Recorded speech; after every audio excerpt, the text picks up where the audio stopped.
Hello everyone and welcome back to the Unexplained Diaries. Here on this channel I share real-life encounters with beings from beyond the skies to help you unwind and drift off to sleep. Before we dive in, I would love to hear from you. Leave a comment and let me know where you're tuning in from. Now, find a comfortable spot, relax, and let's begin. I noticed it because the light didn't spread the way it should have. I was already awake, sitting at the small table by the window in the cabin, watching the sky start to change. I'd gotten up early on purpose. Couldn't sleep, and I figured I might as well catch the sunrise over the water. The cabin sits a bit above the shoreline, nothing fancy. Just a place my friend Callum lets me use sometimes. No neighbors nearby, just a long stretch of coast and a few scattered trees. It had been dark when I woke up. Not completely black, but that early pre-dawn kind of dark where everything is just outlines. I made coffee, sat down, and waited. Normally, the light starts to build evenly. The horizon gets a little brighter, then it spreads out across the sky. That's not what happened. At first, I thought I was seeing it wrong. There was a faint brightness along the horizon, but only in one spot, a narrow section, like a vertical strip. I leaned forward slightly, see white squinting. The rest of the sky stayed dark, just that one band growing brighter. I glanced at the edges of the horizon, expecting the light to spread sideways like it usually does. It didn't. It stayed contained. A tall, narrow column of light reaching upward from the horizon. I set my mug down slowly. The brightness increased. Not quickly, steady, but it didn't widen. It just stretched upward. I stood up and moved closer to the window. The glass was cold against my hand. I stepped outside onto the small porch. The air was still. No wind, no sound from the water below. I looked straight at it. The band of light was brighter now. Still narrow, still vertical. It didn't look like sunlight breaking through clouds. It looked separate, defined, like a slice of brightness cut into the sky. I felt that quiet unease start to build. Not fear, just the sense that something wasn't behaving the way it should. I checked the rest of the horizon again. Still dark. No gradual glow, no spreading light, just that one column. I glanced at my phone. No signal. That wasn't unusual out there, but it stood out. I looked back up. The light reached higher now, extending further into the sky. The edges weren't sharp, but they were clear enough that you could tell where it ended. It didn't blend into the surrounding darkness the way normal light does. It just stopped. I took a step forward on the porch. The wooden boards creaked under my weight, louder than they should have been. The air felt heavier, subtle, like pressure. I swallowed. My ears popped slightly, then settled. I looked back at the light. For a moment, I thought I saw something within it, more like a faint shift, like something passing through it. Then it was gone. The brightness held steady. I stood there, trying to understand what I was seeing. The ocean below was still dark, no reflection of the light on the water. That didn't make sense. Even a faint glow should have caught on the surface, but it didn't. The water stayed black. I took another step forward. The pressure in the air increased slightly, not uncomfortable, just noticeable. I felt it in my chest, a dull, steady weight. The light pulsed once, very faint. A slight increase in brightness, then back down. At the same time, the pressure peaked, then eased. I exhaled slowly without realizing I'd been holding my breath. Then it started to retract, not downward, upward. The bottom of the light, the part touching the horizon, began to lift, slowly, like it was being pulled away from the ground. The column shortened. The brightness stayed the same, just less of it. I stepped back slightly. The pressure eased again. The light continued to move upward. The lower edge climbed higher and higher until the entire column was suspended above the horizon, detached. I felt my chest tighten slightly. The air felt quieter. Even the faint sounds from the shoreline seemed muted. I stood there, watching. The column shrank further, retracting upward. The top edge didn't move, just the bottom rising to meet it, until it became a smaller, concentrated patch, then smaller still, a faint vertical streak, then a point, and then nothing. No fade, no transition, just not there anymore. I stood there for a few seconds, staring at the empty sky, waiting. The horizon began to brighten normally, slow, even light spreading outward, like it always should have. I looked down at the water. Now it reflected the light, soft ripples catching the early glow. Everything looked normal again. I checked my phone. The time didn't match. I was sure I'd only been outside for a few minutes. The phone said nearly 20 had passed. I went back inside and sat down. The coffee had gone cold. I stared out the window as the sun finally came up. This time, the light spread the way it should. Nothing unusual. But I kept looking at that spot on the horizon, trying to line up where the column had been. It didn't match where the sun rose, not even close.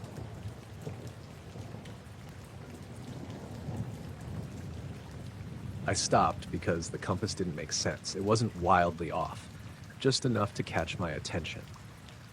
I was hiking along a narrow ridge trail, the kind that runs with a drop on one side and a long slope on the other. It wasn't a difficult path, but it's easy to lose direction up there if you're not paying attention. I'd gone out later than I should have. The sun had already dipped low, leaving that dull orange light sitting along the horizon. Everything else was fading into blue. I pulled the compass out of my jacket pocket and held it flat in my hand. The needle drifted slightly to the right. I rotated my body, expecting it to settle properly. It didn't. It lagged, then stopped again, still off. I frowned and tapped the side of it lightly. Nothing changed. I held it further out, away from my body. Same result. The needle just sat there, a few degrees off where it should have been. I looked around, half expecting to see something obvious. Metal, power lines, anything that could interfere. There was nothing. Just rock, low grass, and a long stretch of sky ahead. I checked my phone out of habit. No signal. That wasn't unusual up there, but I still noticed it. I looked back at the compass. The needle shifted again, slowly, not snapping into place, just drifting a little more. Then stopping. I felt that quiet unease start to settle in, not panic, just that sense that something wasn't lining up. I put the compass back in my pocket and kept walking. The trail followed the ridge, curving slightly as it went. The light was fading faster now. The horizon ahead was darker, the last bit of orange thinning out. I walked for a couple of minutes, trying to ignore it. Then I pulled the compass out again. The needle was moving, not spinning, but not stable either. It drifted a few degrees, paused, then drifted again. Like it couldn't settle on a direction. I stopped walking, stood there for a second, watching it. Then I looked up. That's when I saw the glow. It was faint, just above the horizon, slightly to the left of where the sun had gone down. At first I thought it was just leftover light, but it wasn't spread out. It was contained. A small, dim patch. I stared at it, didn't move, didn't change shape, just sat there. Then it pulsed, once. A subtle increase in brightness, then back down. Not like lightning, not sharp or sudden, just a slow swell, then release. I felt something in my chest when it happened, not pain, just a brief pressure. I took a step back without thinking. The compass in my hand jerked slightly. Not a smooth movement, a quick shift. Then it stopped. The needle pointed somewhere I didn't expect. Not north, not anything that made sense with the terrain. I looked back up. The glow was still there, but dimmer now, fading into the dark. I stood there for a second longer, waiting for it to pulse again. It didn't. It just blended back into the horizon like it had never been separate from it. I looked around the ridge. Everything looked the same. No movement, no sound. The wind had dropped completely. Even my footsteps felt quieter than they should have been. I checked the compass again. The needle had stopped moving, but it wasn't pointing north. I turned slowly, trying to recalibrate. It didn't follow correctly. It lagged behind my movement, then settled somewhere else entirely. I felt that tightness in my chest again, not fear, just confusion. I put the compass away and looked at the trail. Tried to rely on memory instead. The path ahead looked slightly different. Not dramatically, just enough that I hesitated. A rock I didn't remember. A slight bend that felt off. I turned and looked back the way I'd come. It didn't look quite right either. I stood there, trying to orient myself. Then I noticed something else. The light had dropped more than it should have. It felt later than it was. Darker. I checked my phone again. Still no signal. The time didn't make sense. It showed nearly an hour later than when I'd last checked. I stared at it for a second, trying to figure out if I just lost track of time. But it didn't feel like that long. I looked back toward the horizon. No glow. Just darkness now. I took a slow breath and started walking again. Carefully, watching the ground, trying to follow the path as best as I could. After a few minutes, the terrain started to feel more familiar. The slope eased. The rocks looked like ones I remembered passing earlier. I kept moving. Didn't stop again. Eventually, I reached the lower part of the trail where it widened out and led toward the tree line. I didn't feel that pressure anymore. The air felt normal. The sounds came back gradually, faint wind, distant movement in the trees. I stopped at the edge of the woods and pulled the compass out one more time. The needle pointed north. Steady. Exactly where it should have. I turned slowly. It followed perfectly. No lag, no drift. I stood there for a second, looking back up at the ridge. The horizon was just a dark line now. Nothing unusual. No glow, no movement. But something about it didn't sit right. The position of that light, when I tried to picture it later, didn't line up with where the sun had set. I was lying on the hood of my car when I noticed it. It was late, maybe around 11:30, out near the edge of town where the streetlights thin out and the sky actually looks like a sky. I'd driven out there before just to sit and clear my head. That night was cold but clear, no clouds, just a wide stretch of stars. My friend Lewis had bailed last minute, so it was just me. I'd parked by a dirt pull-off next to a field. No houses nearby, just open land and a tree line further out. The engine had been off long enough that everything was quiet again. I was just staring up, not really thinking about anything. At first, nothing stood out, just the usual patterns, the same clusters I always pick out when I'm bored. Then I noticed one of them looked off. It wasn't obvious, just a small shift. There's this group of stars I recognize because it forms a kind of bent line. I don't know the name, but I always use it as a reference point. One of those stars looked slightly out of place, not far, just enough that the shape didn't line up the way it should. I squinted a bit, thinking maybe my angle was off or I'd moved my head without realizing. I adjusted slightly on the hood, trying to match the position I remembered. The other stars stayed where they should. That one didn't. It sat just a bit too far to the right. I stared at it for a few seconds, trying to convince myself I'd just remembered the pattern wrong, but I hadn't. I'd looked at that same patch of sky plenty of times. It wasn't like this. I sat up a little, resting on my elbows. The star didn't flicker more than the others, didn't change brightness. It just sat there, slightly out of alignment. Then it moved, slowly, not like a plane, not like a satellite either. It didn't travel across the sky. It shifted, just a small drift, back toward where it should have been. I held my breath without meaning to. It wasn't fast, just steady. Over a few seconds, it slid back into place until it matched the pattern again perfectly. Then it stopped.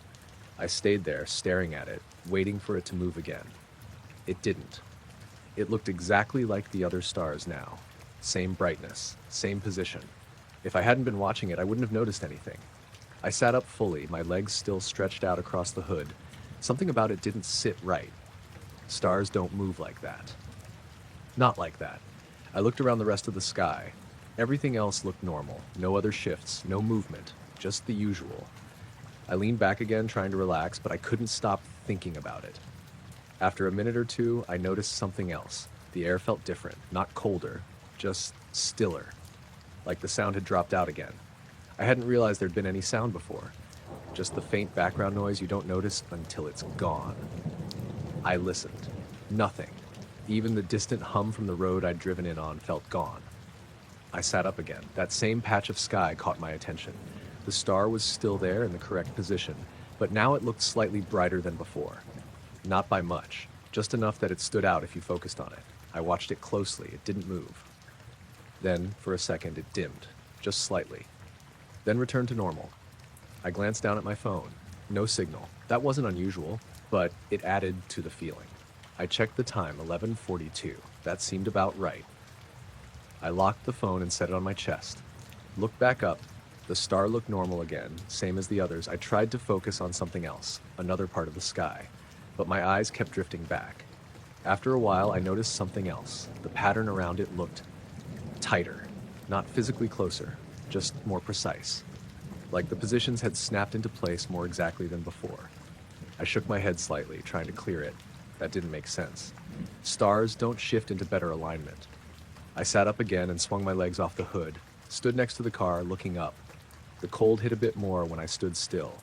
I shoved my hands into my pockets. The star didn't move again. Everything looked stable, but the feeling stayed. That something had adjusted. not moved away, just corrected itself. I looked down at my phone again, unlocked it. The time read 12:18. I stared at it for a second. That couldn't be right. I hadn't been out there that long. It felt like maybe 15 minutes since I'd checked, not over half an hour. I scrolled through my notifications. Nothing new, no missed calls, no messages. I looked back up at the sky. Everything looked the same. That same pattern. That same star, perfectly in place. If I hadn't seen it before, I wouldn't have questioned it. I stood there for a bit longer, just watching, waiting for it to shift again. It didn't. Eventually, I got back in the car, started the engine. The sound felt louder than it should have been, like it was breaking through something that had been holding everything down. I sat there for a minute, looking through the windshield. The sky still visible above the dashboard. Nothing moved. I drove home after that. Didn't stop again. When I got back, I parked in my driveway and sat there for a second. Looked up one more time. The sky looked normal. No stars out of place, no movement. But I couldn't shake the feeling that I hadn't caught something passing through. I'd caught something correcting itself, like it had been in the wrong place for a moment, and then fixed it before I could understand what I was seeing.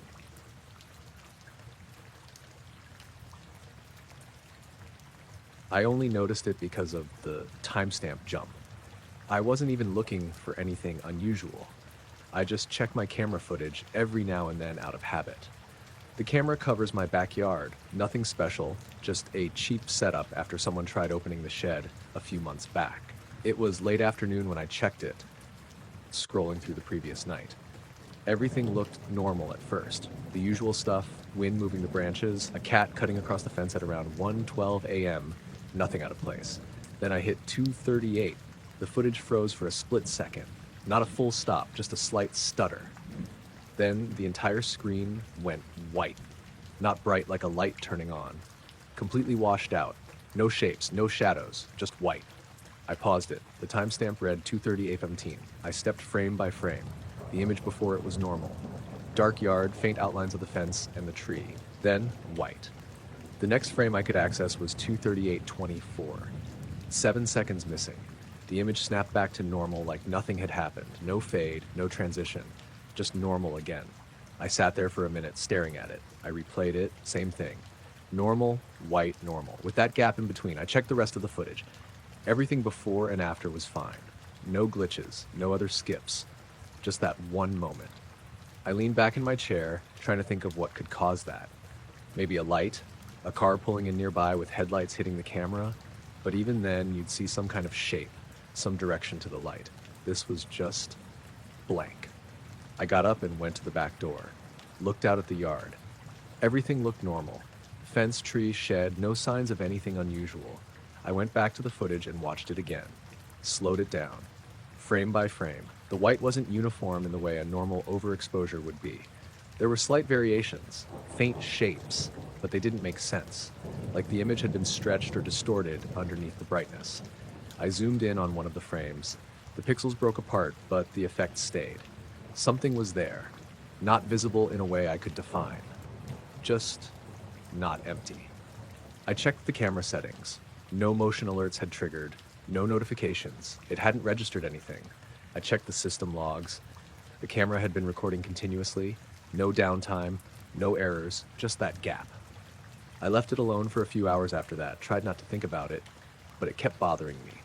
Around 9 that night, I went outside, stood in the yard, looked at it from the same angle as the camera. The sky was clear, no clouds, no planes passing overhead. I looked at the tree. The branches were still, no wind. I stood there for a minute, trying to imagine what could have caused that kind of flash. Nothing came to mind. I went back inside, checked the footage again, same result. Then I noticed something else. Right before the flash, there was a subtle change, not in the light, in the shadows. The edges of things looked off, like they didn't line up perfectly. I zoomed in. The fence line looked slightly shifted. The tree branches didn't match their usual positions. It was only for a frame. Then the white hit. Then everything returned to normal. I felt that slow, creeping unease settle in. I kept watching. Then I decided to check the live feed. Everything looked normal. Dark yard, same as always. I left it open on my phone and sat there. Nothing happened. After a while, I put the phone down and went to make something to eat. When I came back, I glanced at the screen. For a second, I thought I saw it again. A flicker. Not full white, just a quick brightening. I picked up the phone immediately. The feed looked normal, no sign of anything. I checked the recorded footage for that moment. Nothing. No skip, no flash, just normal video. I sat there for a bit, staring at it. Then I noticed the time.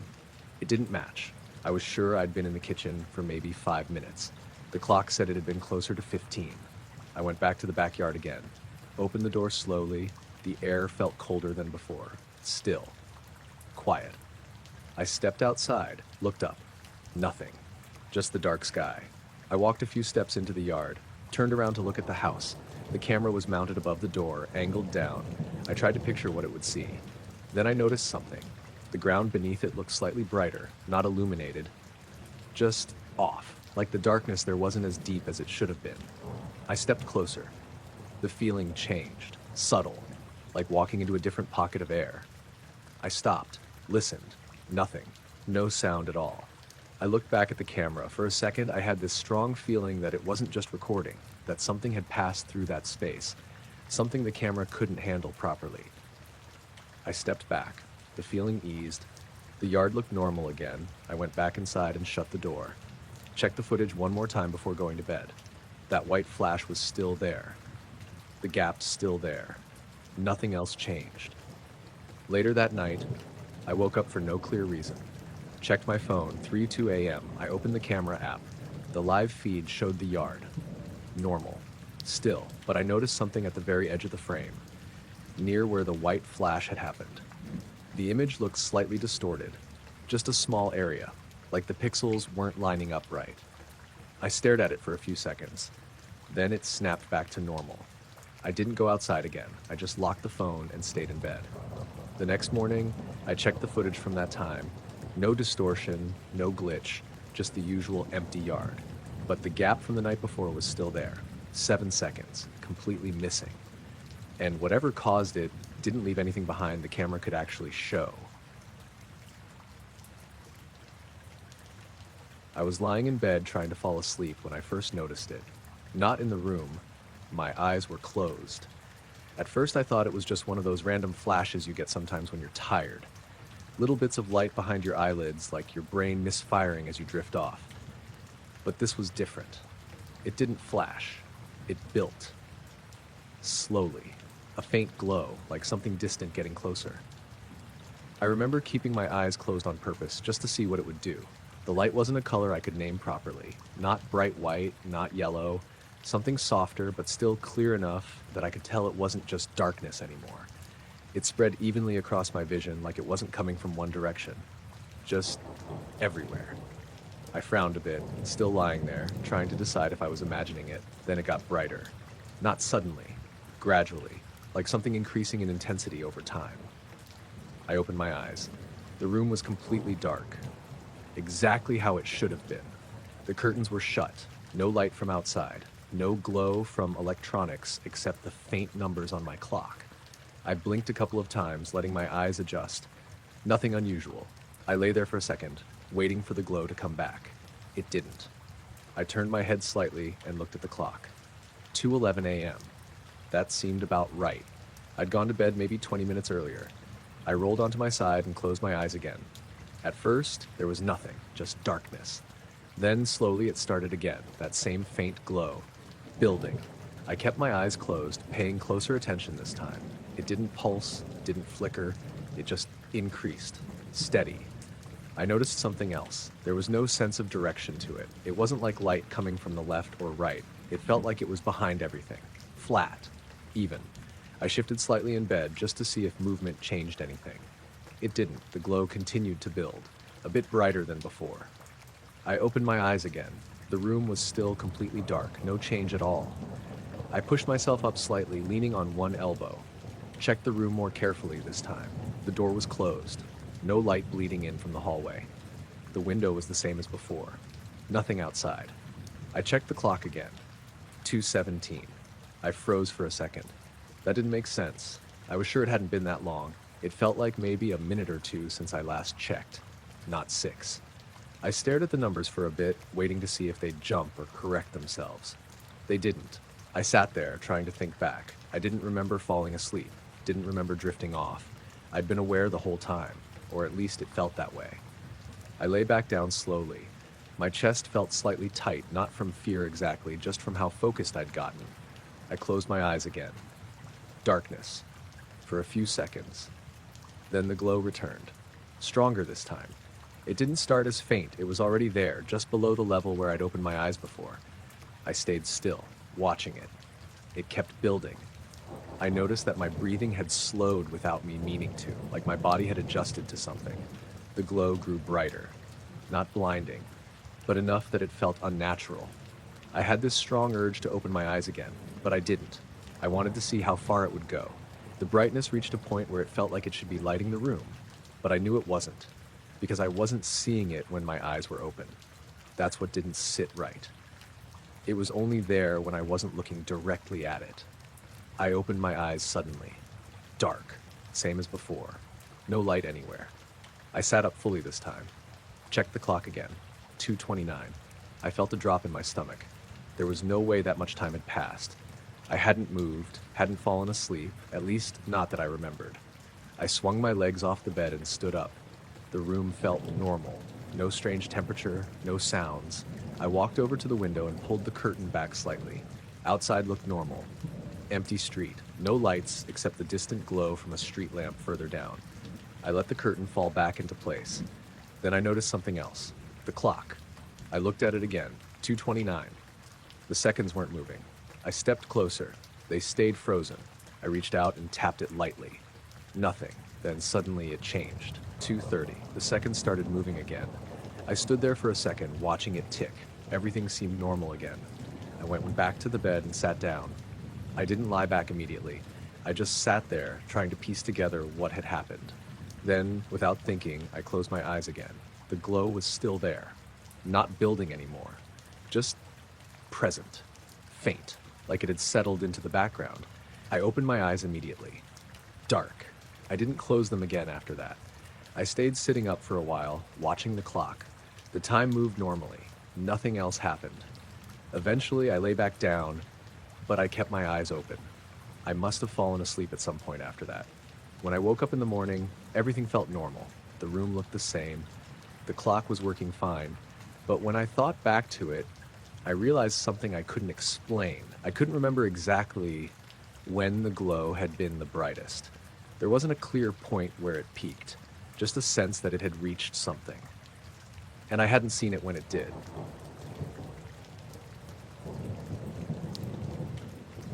I noticed it because I thought my headlights had gone out.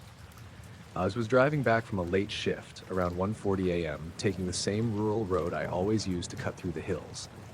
It's a narrow road, no streetlights, just long stretches of open land and the occasional farmhouse set way back from the road. Normally, my headlights light up a decent stretch ahead. Not perfect, but enough to see bends coming. That night, everything was normal at first. Cold, clear, no rain. The sky was dark, but you could still see a few stars between the clouds. The road was dry, and there wasn't another car in sight. I had the radio on low, just background noise. Then, without warning, the road ahead just disappeared. Not completely, but the light didn't reach as far anymore. It was like someone had pulled a curtain forward in front of my car. The beam from my headlights just stopped, maybe 10 feet ahead instead of the usual distance. Everything beyond that point was swallowed in darkness.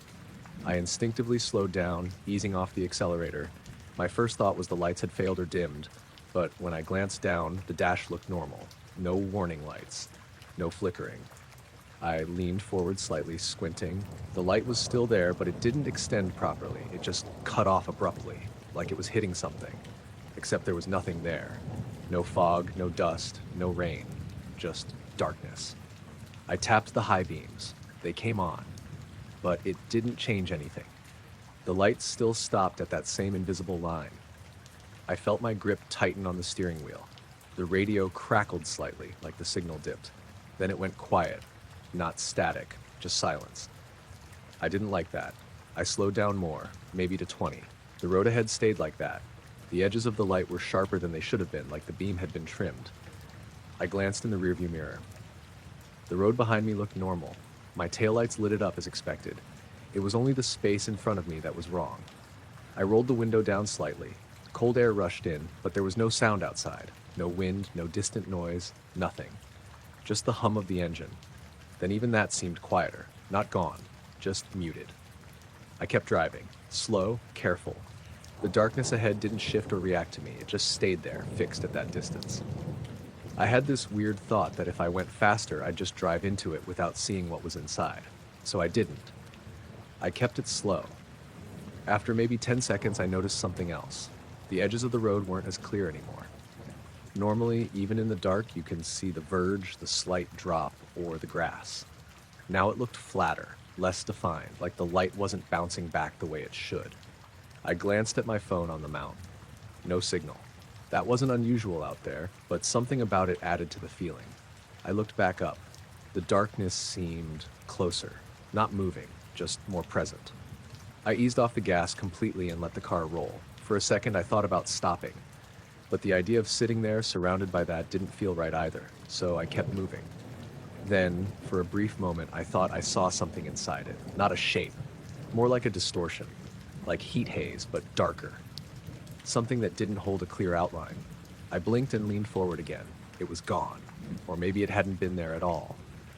The radio clicked suddenly, a short burst of sound like it was trying to reconnect, then silence again. I swallowed, trying to stay focused. My chest felt tight, not from fear exactly, just from how tense I'd gotten without realizing. I drove a few more seconds like that. Then it changed. Not gradually, all at once. The light extended forward again. The road snapped back into view, same as before. Same distance, same clarity. The darkness ahead retreated like it had never been there. I actually flinched a little, blinking at how sudden it was. The radio came back on mid-song, clear, no static. I checked the dashboard again, everything normal. I slowed down even more, almost stopping this time. I looked behind me, nothing unusual. I looked ahead. The road stretched out like it always did. No sign of anything blocking the light. I sat there for a second, engine idling, trying to process what had just happened. Then I noticed the time. I was sure I'd been driving that stretch for maybe a minute or two since it started. But the clock said nearly 10 minutes had passed. That didn't make sense. I hadn't driven far enough for that. I looked down the road again, trying to match it to where I should be. The next bend was closer than it should have been, like I'd covered more ground than I remembered. I stayed there for another few seconds. Nothing else changed. No return of the darkness. No flickering lights. Just normal. I started driving again. The rest of the way home was uneventful. No more issues with the headlights. No strange silence. Just the usual road, bends, and empty fields. When I pulled into my driveway, I left the engine running for a moment and turned the headlights toward the garage door. They looked normal, bright, steady, reaching as far as they should. I even got out and walked in front of the car, watching how the light hit the ground. Nothing unusual. The next day, I drove the same road in daylight, clear visibility. There's nowhere along that stretch where the road dips or curves in a way that would block the light like that. No structures, no trees close enough, just open land. But that night, for those few seconds, it felt like something had been sitting just beyond the reach of my headlights. And whatever it was, the light didn't pass through it. I noticed the compass first. It wasn't anything dramatic at the start, just a slight drift like the needle couldn't quite settle. I'd stopped on the ridge to get my bearings, more out of habit than necessity. The path was pretty clear, just a narrow trail cutting along the top, with a steep drop on one side and a slope of scrub and rock on the other. It was late afternoon when I'd started, but by the time I reached that section, it was getting into dusk. Not dark yet, but the light was fading fast, that dull gray-blue you get before everything drops off. I pulled the compass out of my jacket and held it flat. The needle wobbled. I waited. Normally it snaps into place within a second or two. This one kept drifting slightly past north, then easing back, then drifting again. Not spinning. Just off. I frowned and turned my body slightly, thinking maybe I was affecting it somehow. Same thing. I took a step to the side, away from the rocks, held it out again, still drifting. I tapped the casing lightly, The needle flicked, then started its slow, uneven movement again. That's when I started paying attention. Up until then, everything had felt normal. Wind moving across the ridge, distant sounds from the valley below, the usual. But as I stood there, waiting for the compass to settle, I noticed the wind had dropped. Not gradually, just gone. The air felt still. I looked up from the compass. The horizon stretched out ahead, a low line of hills fading into the distance. The sky above it was clear, no clouds, just that dimming light. I looked back down at the compass. The needle had stopped moving, but it wasn't pointing north. It sat slightly off, angled maybe 10 degrees to the right. I turned slowly, trying to align myself with it. The needle didn't correct. It stayed fixed in that wrong position. I felt that quiet tension settle in. Not fear, just something not lining up. I slipped the compass back into my pocket and looked around. The ridge felt quieter than it should have. Not silent, but muted. The distant sounds from the valley were gone. Even my own movement felt softer, like it wasn't carrying as far. I shifted my footing. Loose stones crunched under my boots, but the sound felt dull. I glanced back the way I'd come. The trail was still there, cutting back along the ridge. Nothing out of place. I turned forward again. That's when I saw it. At first, I thought it was just a trick of the light, a faint glow just above the horizon, barely visible. I narrowed my eyes. The glow wasn't spreading. It wasn't like the last light of the day. It was contained, a small, soft patch hovering just above the line of the hills. I stood still, watching it. It didn't move, didn't change position, just sat there. Then it pulsed, once, slow. The brightness increased slightly, then dropped back down. At the same time, I felt a pressure in my ears, sharp, like when you descend too quickly. I swallowed, it didn't clear. I took a step back. The pressure eased slightly. I stopped, looked at the glow again. It was still there, unchanged. I took another step forward. The pressure came back, stronger. I froze in place, watching. The glow didn't pulse again, it just sat there, faint and steady. I tried to focus on it. The moment I did, it seemed to blur slightly, like it slipped just out of clarity. I blinked, looked slightly to the side. It became more defined again. That made me uneasy in a way I couldn't quite explain. I checked my phone. No signal. That wasn't unusual up there, but it stood out. I looked at the time. It didn't match what I expected. I was sure I'd only stopped for a minute or two. The phone said nearly 10 minutes had passed. I frowned, trying to piece it together. Then I looked back up. The glow pulsed again. Once, same as before. A slow increase in brightness, then back down. The pressure in my ears peaked again. Stronger this time. I winced slightly. Then it stopped. The pressure dropped. The glow vanished. Not faded, not moved, just gone. The horizon looked normal again, just a dark line against the dim sky. I stood there for a few seconds, waiting. Nothing came back. The wind picked up again.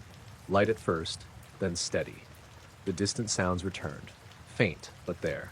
I reached for the compass again, pulled it out, held it flat. The needle snapped into place instantly, pointing north, exactly where it should. I turned slowly, checking it against the landscape. Everything lined up. Normal. I looked back at the horizon. Nothing unusual, no glow, no movement, just the fading light. I stood there a moment longer, then started walking again. The rest of the hike down felt normal. The sounds were right, the air felt right, but every now and then I'd glance back toward that part of the horizon. Half expecting to see that glow again, it never came back. But the way the compass had stopped, not spinning, not broken, just fixed in the wrong direction, felt like it had been pointing at something that wasn't there anymore.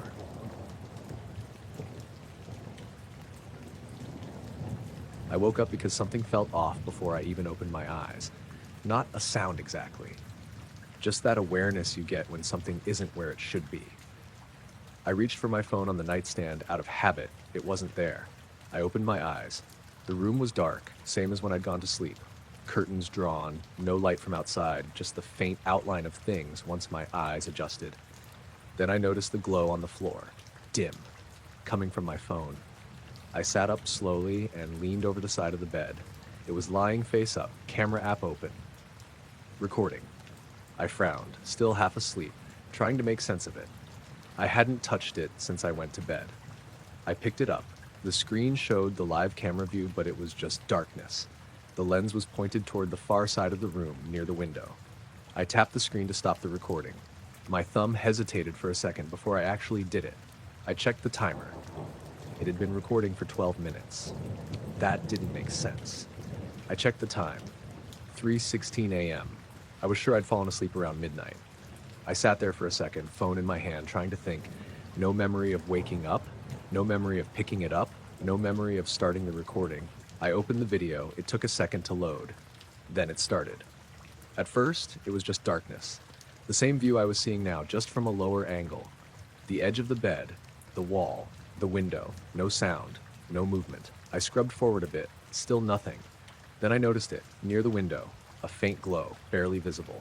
Not bright enough to light anything, just a soft patch of slightly lighter darkness.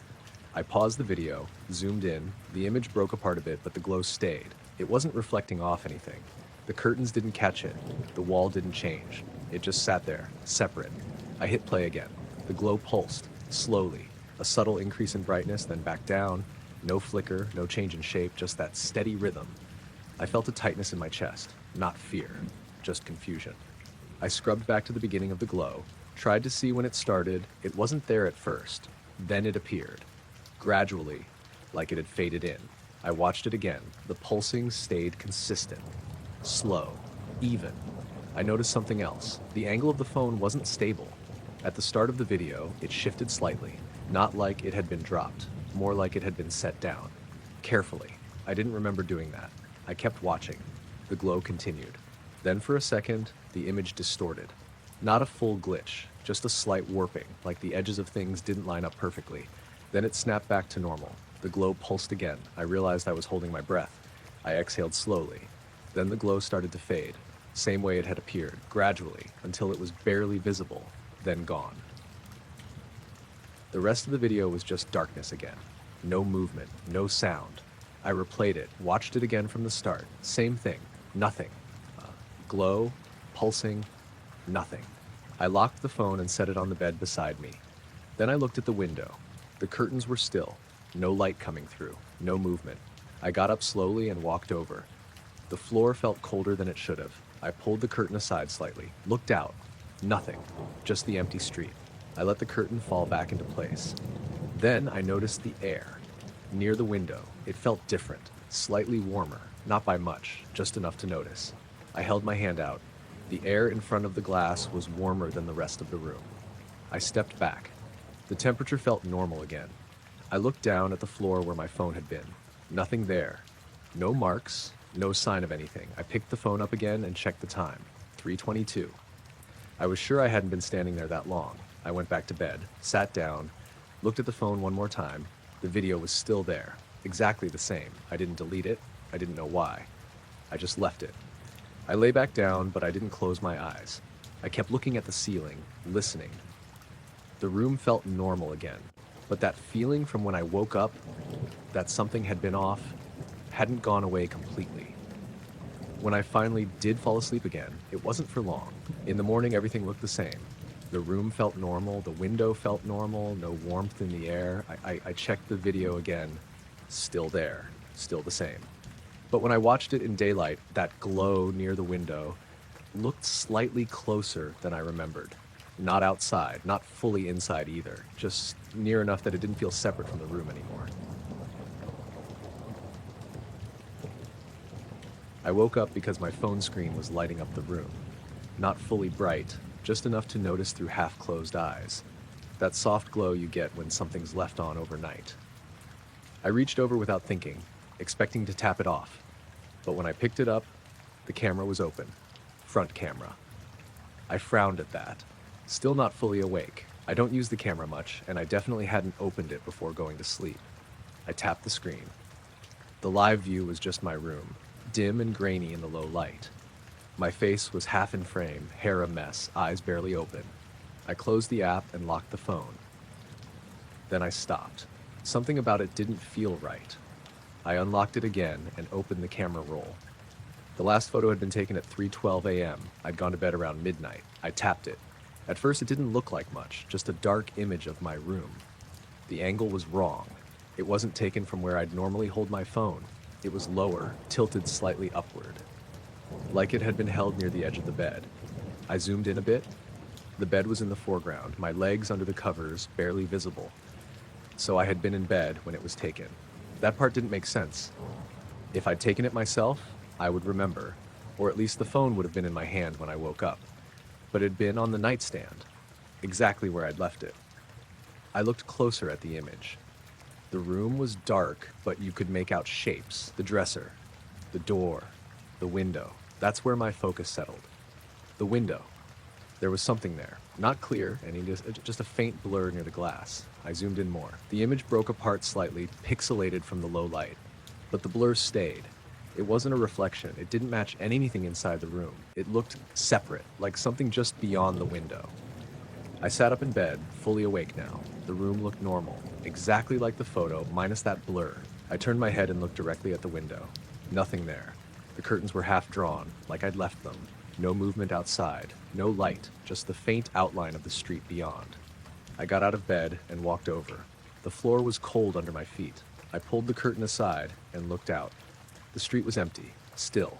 No cars passing, no people, just the same quiet view as always. I leaned closer to the glass. Nothing. I checked the window latch. Locked. I stepped back and looked at the room again. Everything was in place, nothing disturbed. I looked down at the phone again, back at the photo. The blur was still there, in the same spot. I checked the details. 3:12 a.m. No flash. That meant whatever light was in the image had come from somewhere else.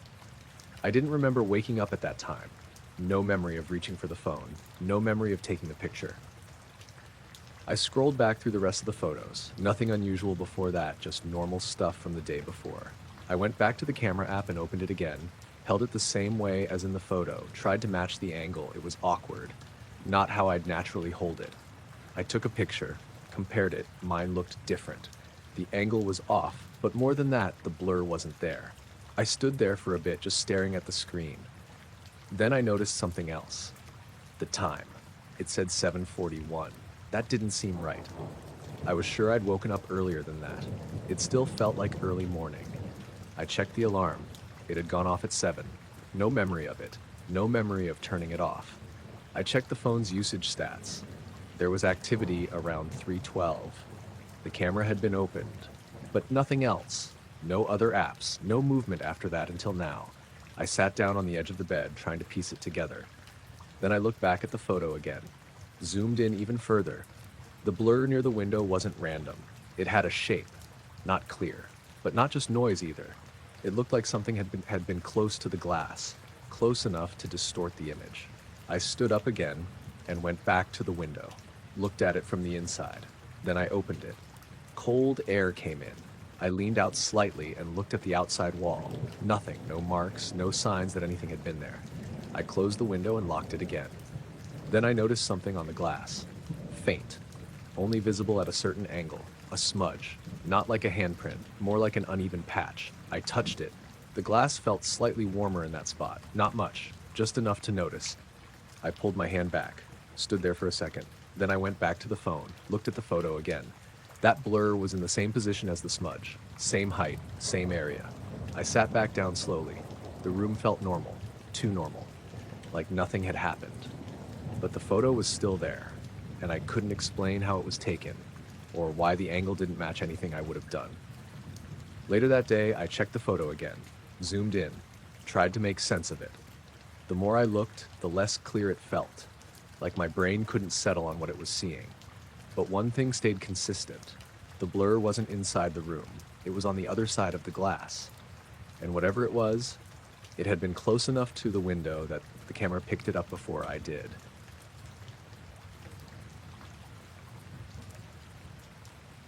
I didn't think anything of it at first. It was Darren from next door who mentioned it, just casually while we were both putting bins out. He's not the type to joke about stuff like that, but he's also not someone who exaggerates. He said, "You had lights over your place last night." I laughed a bit and asked what he meant. He shrugged, like it wasn't a big deal. Just lights. Hovering. Late. Thought maybe you had a drone or something. I told him I didn't. He frowned slightly, like he'd expected that answer, then just said, "Weird," and went back inside. That should have been the end of it. But I have cameras. Nothing fancy, just a couple pointed at the front drive and the back garden, mostly for peace of mind. So later that morning, I checked. The night had been normal, as far as I remembered.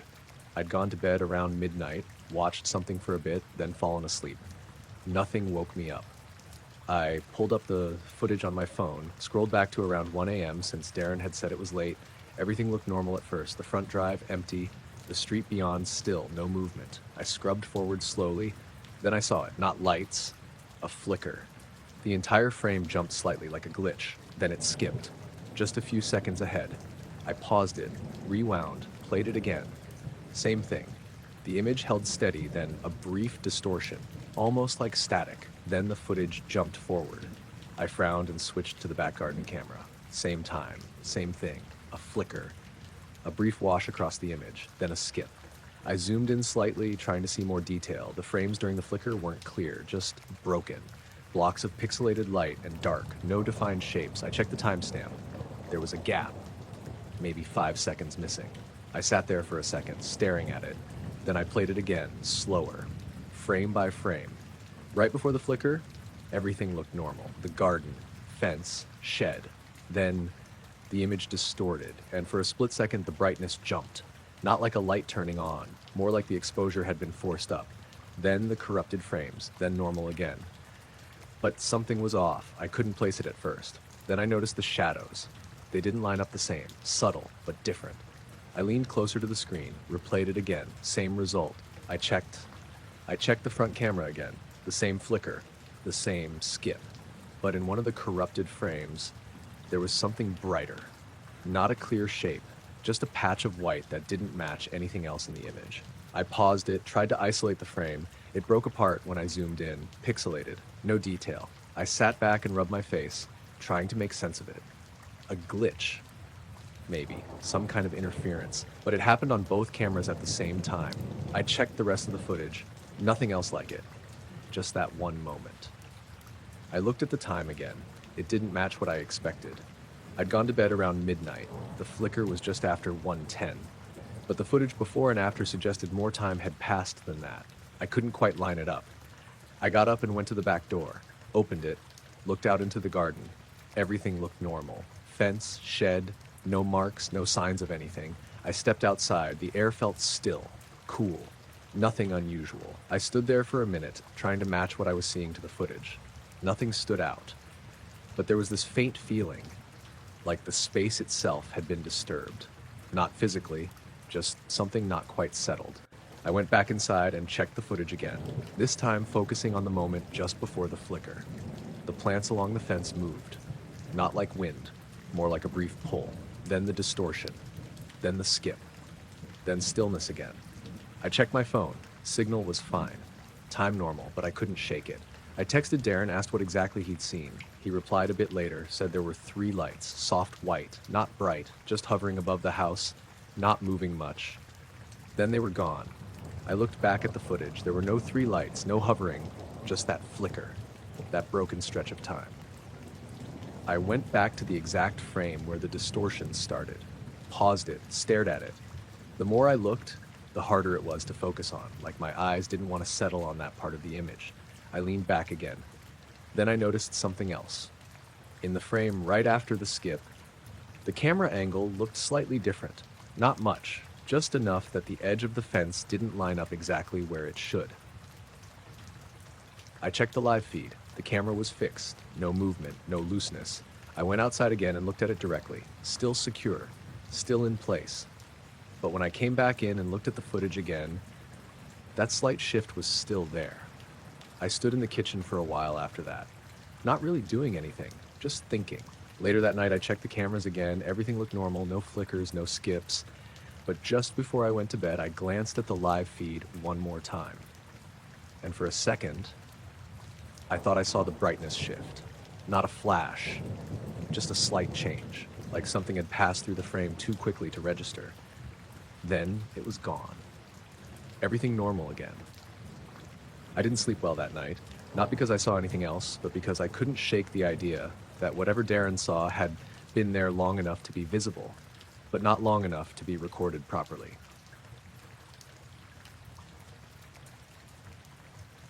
I was already halfway down the street when I noticed the light. It was one of those quiet residential areas where everything looks the same. Two-story houses, small front gardens, cars parked along the curb. I'd gone out late because I couldn't sleep, just needed to walk it off. It was past midnight. Cold, but not freezing. The air felt still, like nothing was moving. I wasn't really paying attention at first, just walking, hands in my pockets, head down. Then I looked up and saw it. A dim light hovering above the row of houses ahead. Not high in the sky, low, just above roof level. At first I thought it was something on one of the houses, a security light or something reflecting oddly. But it wasn't attached to anything. It sat there, separate from the rooftops, like it was suspended. I slowed down without realizing it. The light wasn't bright, more like a soft glow. No flicker, no blinking. Just steady. I stopped walking and stood there for a second, trying to figure out what I was looking at. It didn't move, didn't drift, just stayed in place. I glanced around, expecting to see someone else noticing it. No one. All the houses were dark. No lights turning on, no movement at the windows. I looked back at it. Still there. I took a few steps forward. The angle changed slightly, but the light didn't behave like a normal source would. It didn't shift in brightness, didn't reveal any shape. It was just there. I tried to judge how far away it was. It was hard. It looked like it was just above the rooftops, maybe a few meters above them. But something about it felt off, like it wasn't anchored to the houses at all. I kept walking, slower now. As I got closer, I expected it to resolve into something clearer. A drone, maybe, a hovering device. But it didn't. It stayed the same. A soft, contained glow. I stopped again, about halfway down the street. I could see it more clearly now, but not in a helpful way. It didn't have edges, not sharp ones. Just a slightly brighter center and a faint halo around it. No visible structure, no outline. I listened. Nothing. No buzzing, no mechanical noise. Just silence. I checked my phone out of habit. No signal. That wasn't unusual in some spots, but I'd had signal earlier. I looked back up. The light hadn't changed. I felt that quiet unease start to settle in. Not fear, just a sense that something wasn't lining up. I took another step forward. The light seemed to react, not by moving, just by dimming slightly. I stopped again. It held that lower brightness, then returned to its original level. I frowned, trying to make sense of that. I took another step. It dimmed again. I stayed still. It brightened. I didn't like that. It felt like it was responding to me. I took a step back. The light held steady, didn't change. I stayed there for a few seconds, testing it. One step forward. It dimmed. One step back. No change. I felt my chest tighten a bit. I looked around again. Still no one else. The street was completely empty. I looked back up. The light was still there, hovering in the same spot. I noticed something else then. The air felt different. Not colder or warmer. Just stiller. Like the usual background noise had dropped out. Even my own footsteps sounded dull against the pavement. I swallowed and looked at the houses beneath it. Everything looked normal. Windows dark, no movement, no shadows. I looked back at the light. It started to fade. Not quickly, slowly, like someone was turning a dimmer switch. The brightness reduced evenly. No flicker, no shift. Just a gradual decrease. I stayed where I was, watching. The light got dimmer and dimmer, until it was barely visible. Then it was gone. No movement, no sudden disappearance, just gone. I stood there for a few seconds, staring at the empty space where it had been, waiting for something else to happen. Nothing did. The street felt normal again. I noticed the distant hum of a car somewhere far off, the faint rustle of leaves.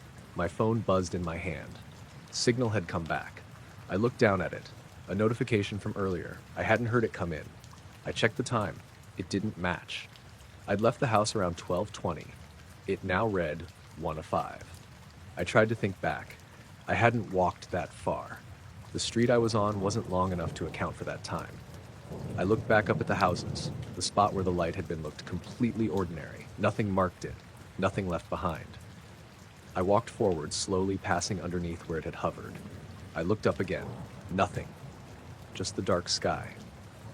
I kept walking after that. Didn't stop again. When I got home, I stood outside for a minute before going in, looking up at the sky above my own house. Nothing there. Everything felt normal. But when I closed my eyes later, I could still picture where that light had been, and how it hadn't moved. Not once. Just stayed there, until it decided not to be anymore.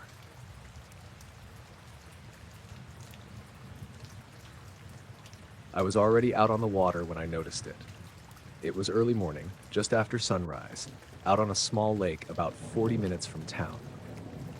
Not a popular spot, no cabins, no rentals, just a dirt path down to the shore and a place to launch a small boat if you know where to look.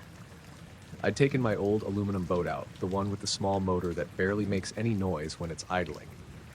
I like that lake because it's quiet. You can sit out there for hours and not see another person.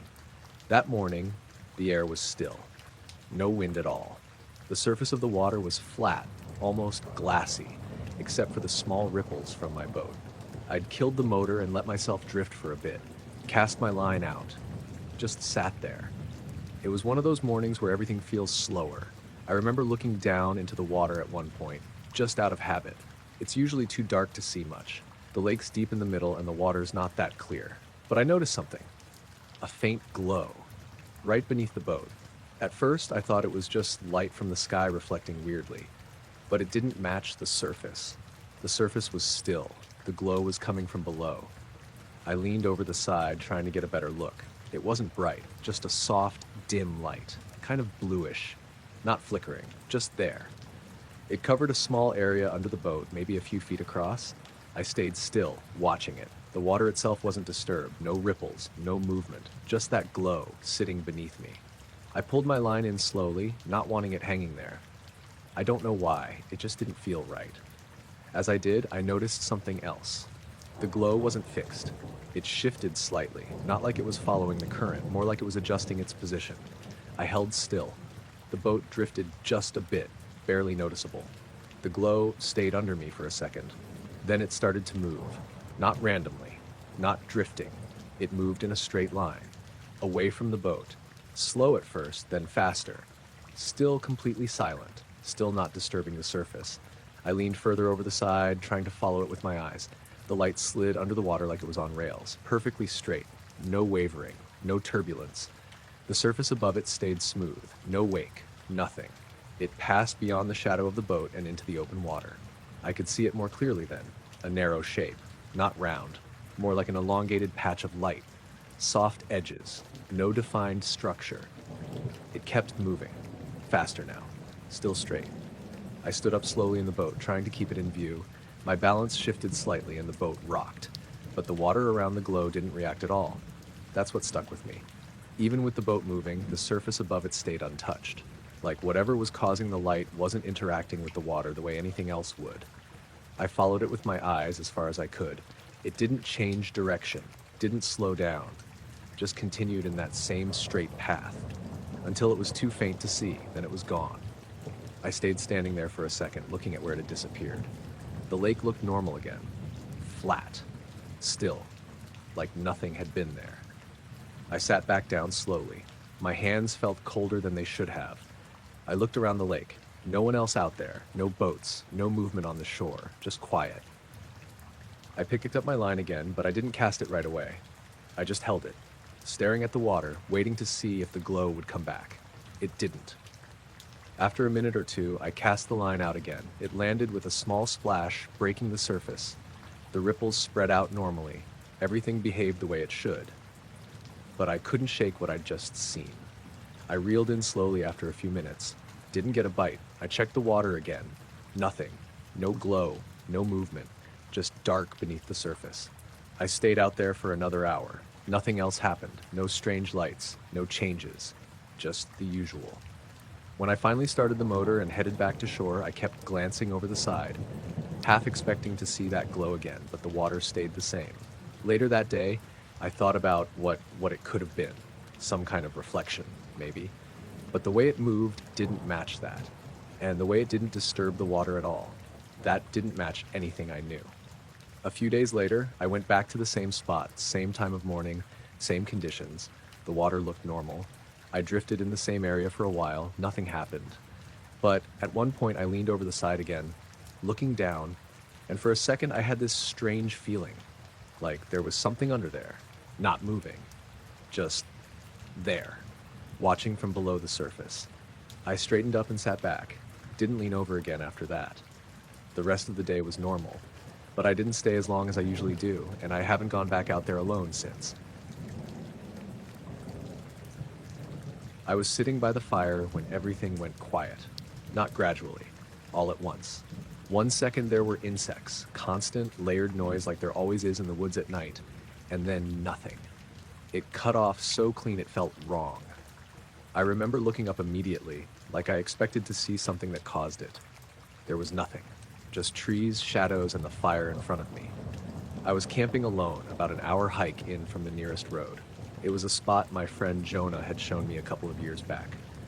Small clearing, decent ground for a tent, and far enough out that you don't get anyone passing through. I'd gotten there in the late afternoon, set everything up, and had a fire going by sunset. Everything had been normal, quiet, but in the usual way. That constant background of insects, occasional rustle in the trees, the kind of noise you stop noticing after a while, until it stopped. I sat there, staring into the fire for a second, trying to process it. Then I became aware of how loud the silence was. Not just quiet, empty. I turned my head slowly, listening. No insects, no wind. Even the leaves seemed still. The fire popped once, and it sounded too sharp, too clear. I stood up without really thinking, looked around the edge of the clearing. Nothing moved. The trees stood dark and still, branches barely visible against the sky. I took a few steps away from the fire, trying to listen deeper into the woods. Still nothing. That's when I noticed the temperature. It had dropped. Not drastically, but enough that I felt it immediately, like stepping into shade after being in the sun, except it was night. I rubbed my arms without thinking. Then I heard something, not a sound exactly, more like a shift. I turned toward it, to the right side of the clearing where the trees were closer together. At first, I didn't see anything. Then something moved, not like an animal. It wasn't solid, it was more like the air itself had shifted. A faint shimmer, like heat haze, but in the dark. It passed between two trees, not quickly, just smoothly. I stared at it, trying to focus. It didn't have a clear shape, just a distortion, like something bending the space around it. I took a step back toward the fire. The shimmer moved again, still between the trees, slightly further in now. I couldn't hear it. No footsteps, no branches snapping, nothing. Just that movement. The silence around me pressed in harder. I realized I was holding my breath. I exhaled slowly, trying to steady myself. The fire crackled behind me, but it felt distant, like it wasn't part of the same space. I took another step back. The shimmer paused, not stopped, just less noticeable, like it was blending in. Then it moved again. This time, slightly closer to the edge of the clearing, still not entering it, just staying between the trees. I tried to tell myself it was just my eyes adjusting, light from the fire playing tricks, but the way it moved didn't match that. It had direction. I backed up another step, closer to the fire now. The warmth hit me again, but it didn't feel as strong as it should have. The shimmer faded slightly, not gone, just harder to see. I kept my eyes on that spot, waiting. Nothing moved for a few seconds. Then it passed again, from left to right this time. Slightly higher, like it had shifted position without me noticing. I felt that tightness in my chest again. Not panic, just that sense that something wasn't right.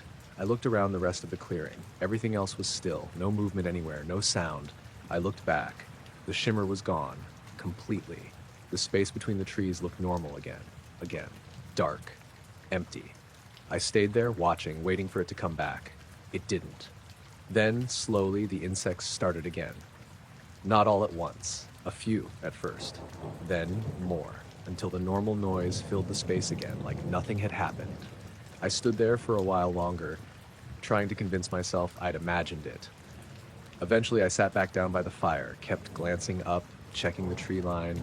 Nothing moved, everything looked normal, but I couldn't shake the feeling. The silence had been too complete, the movement too deliberate. I didn't sleep much that night. Every time I closed my eyes, I felt like I'd missed something. At one point, maybe an hour later, the insects stopped again. Briefly, just for a few seconds. I opened my eyes immediately, sat up, listened. Nothing. Then they started again. I didn't see the shimmer that time, but I didn't relax. When morning came, everything felt normal again. The woods sounded like they should. Birds, insects, wind through the trees. I packed up early, didn't stay as long as I planned. On the hike back, I kept looking off into the trees, half expecting to see that distortion again. But I didn't. Everything looked solid, clear, normal. I've been back to that spot once since, with Jonah. During the day, nothing unusual happened, but I noticed something. The area where I'd seen the shimmer, the trees there felt different. Not visibly, just in the way the space between them looked. Like my eyes didn't settle on it the same way. I didn't mention it. We stayed for a few hours and left before it got dark.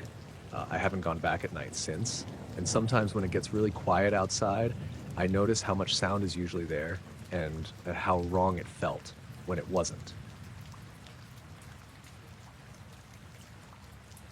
I was on the back road that cuts between two stretches of farmland when I saw it.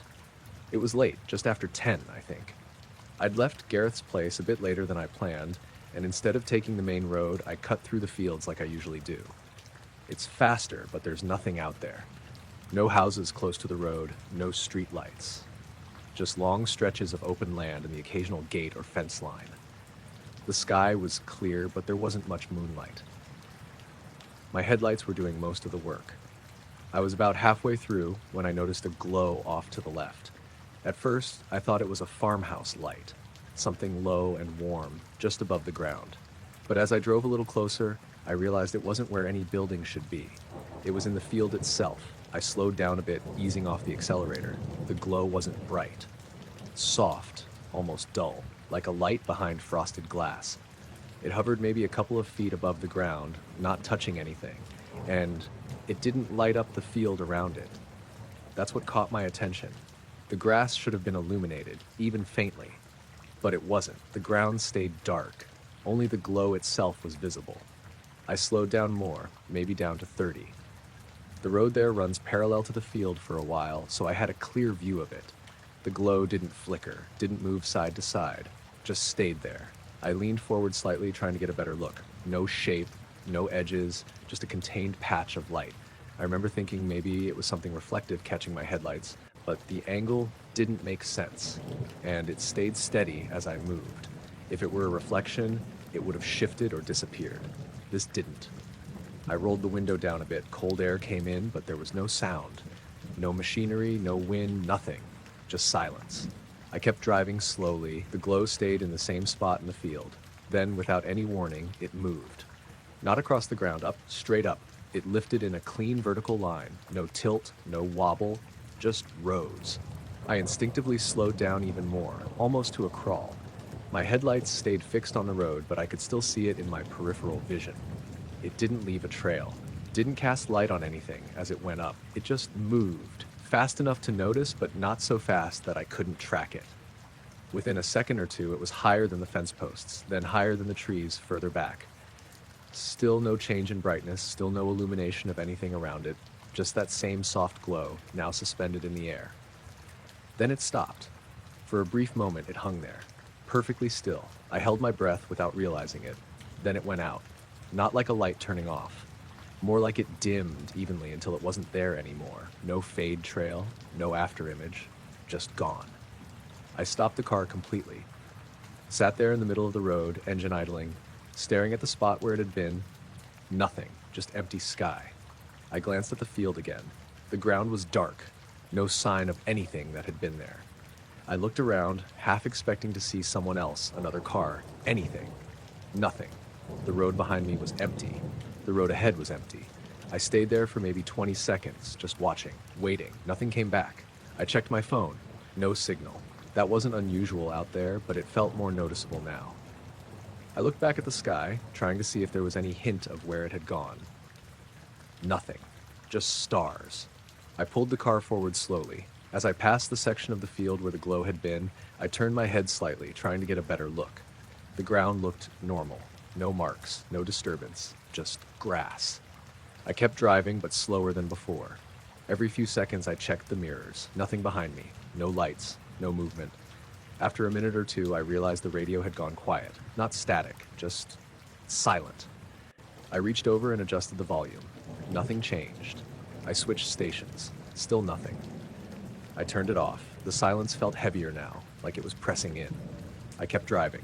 The road stretched out ahead, same as always, but it didn't feel the same. Then I noticed the time. I'd left Gareth's at 9:50. The drive should have taken maybe 20 minutes. The clock on the dashboard read 10:35. That didn't make sense. I hadn't stopped anywhere. I hadn't taken a wrong turn. I looked back at the road behind me. Nothing there. Just darkness. I focused back on the road ahead. The headlights looked normal again, reaching as far as they should. No more strange glow, no more movement. I drove the rest of the way home without stopping. When I pulled into my driveway, I sat there for a second, engine still running. I looked up at the sky one more time. Nothing. Everything looked normal. I turned the engine off and got out. The air felt still again, but in a normal way. I locked the car and went inside. Later that night, I kept thinking about how the light moved. Not drifting, not flying, just lifting, straight up, and how it didn't light anything around it. Like it wasn't really there in the same way other lights are.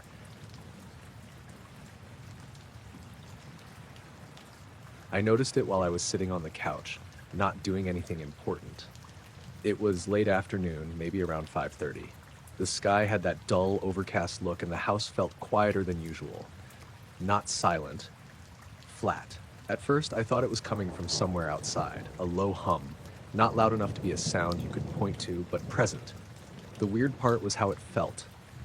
It wasn't something I was hearing clearly.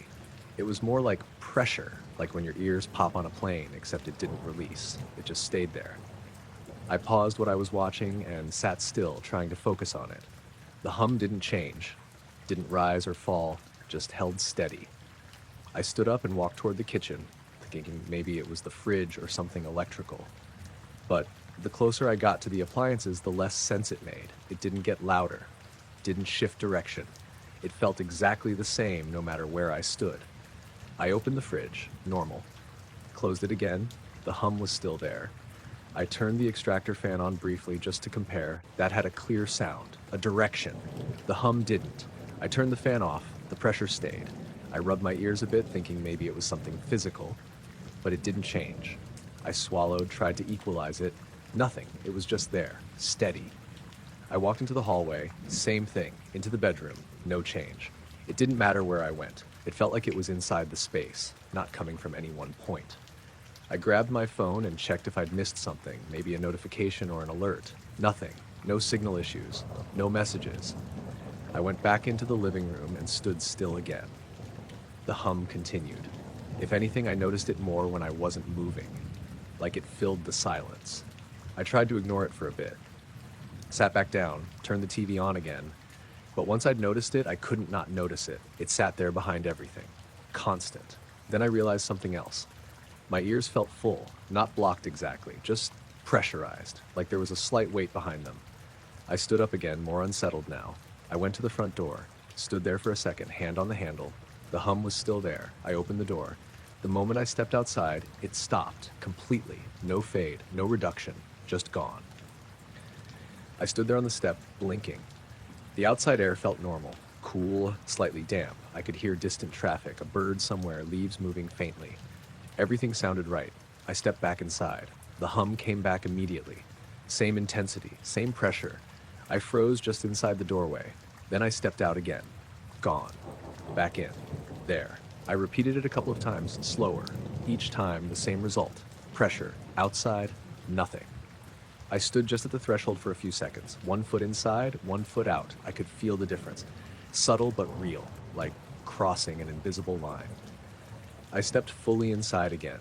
The hum settled back in. I closed the door slowly. The house felt wrong now. Not visibly, everything looked exactly the same, but the space felt different, like it wasn't just empty air anymore. I walked back into the living room. The hum didn't change, didn't follow me. It was just everywhere. I turned off the TV again. Stood there, listening, feeling. I checked the windows, all closed. I opened one, leaned out slightly. Outside, normal. No hum. I stepped back, still there. I closed the window. The pressure didn't change. I checked the time, 5:47. That seemed fine. I looked around the room again. Nothing out of place. I picked up my keys without really deciding to. Went back to the door, opened it, stepped outside. The hum vanished again. I stood there for a bit longer this time, breathing, listening. Everything outside felt normal, balanced. I stepped back inside. The hum returned instantly.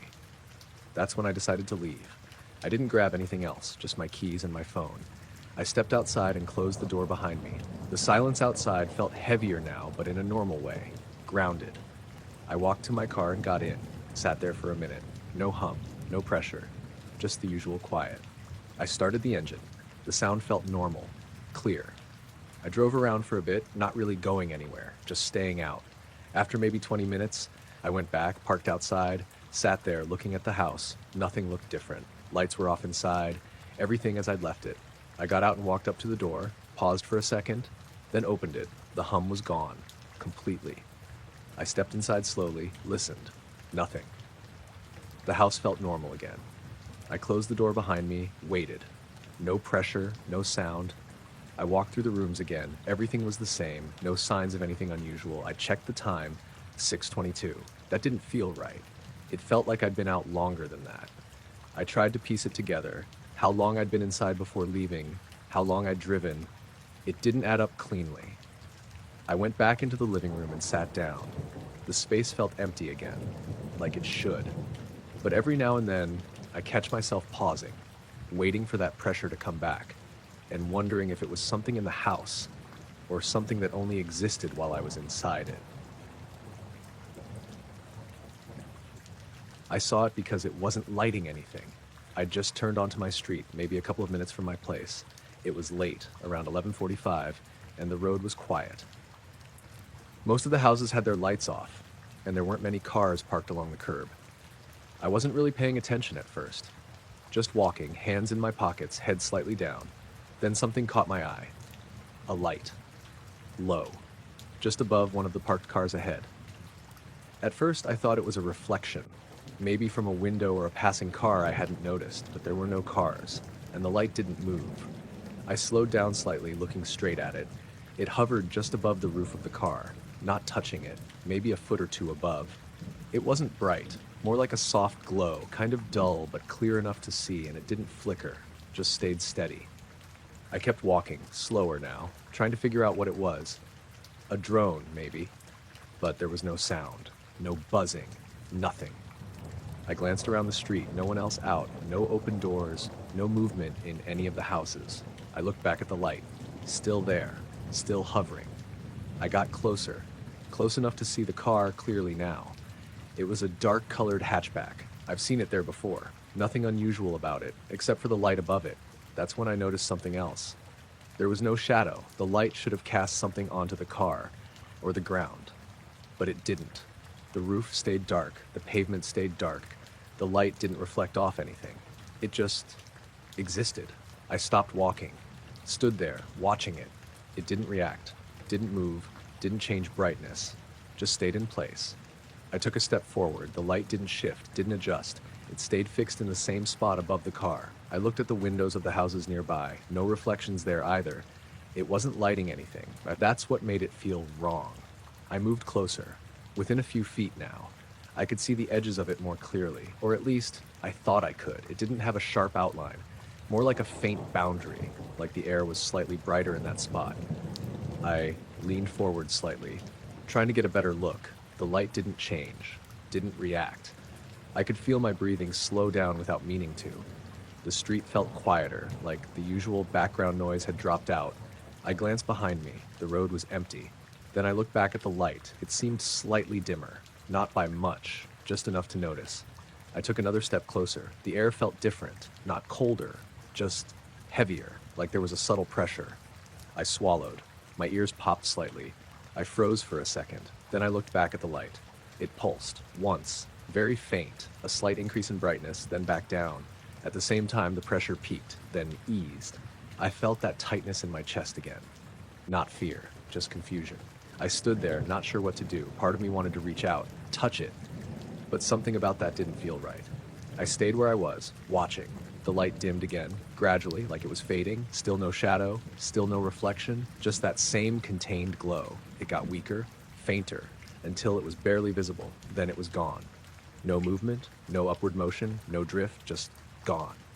I stood there for a few seconds, staring at the empty space above the car, waiting for something to happen. Nothing did. The street felt normal again. The distant hum of traffic returned. A faint breeze moved through. I stepped closer to the car, looked at the roof. Nothing there. No marks, no sign anything had been above it. I looked at the ground. Same thing, just pavement. I stepped back, looked up. Nothing, no light, no movement. I checked my phone. No signal. That wasn't usual for that spot. I looked at the time. It didn't match. I was sure I'd only been standing there for a minute or two. The phone said it had been nearly 15.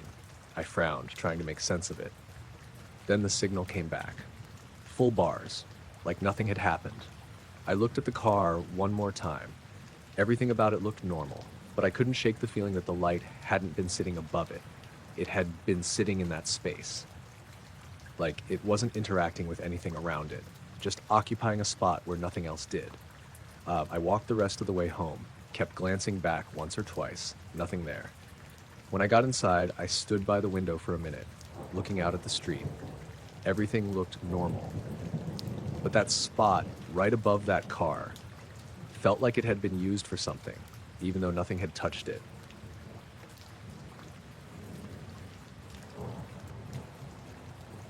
I saw it because the light hit it just right. I was driving back from a late shift, taking a stretch of road I don't usually use.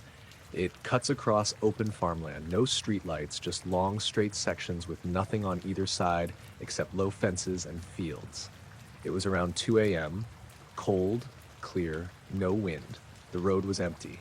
I had the headlights on full beam, just letting them stretch out ahead.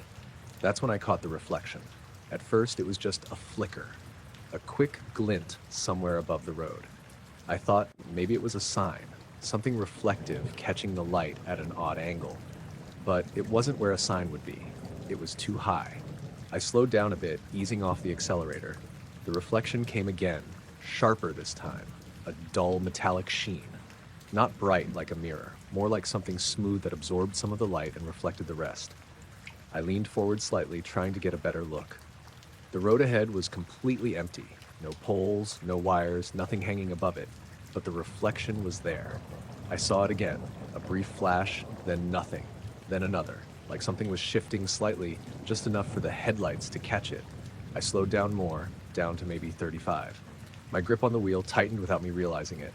The reflection came again, longer this time. And I saw the shape, not clearly, just enough to tell it wasn't flat. It was curved, smooth, like the underside of something rounded.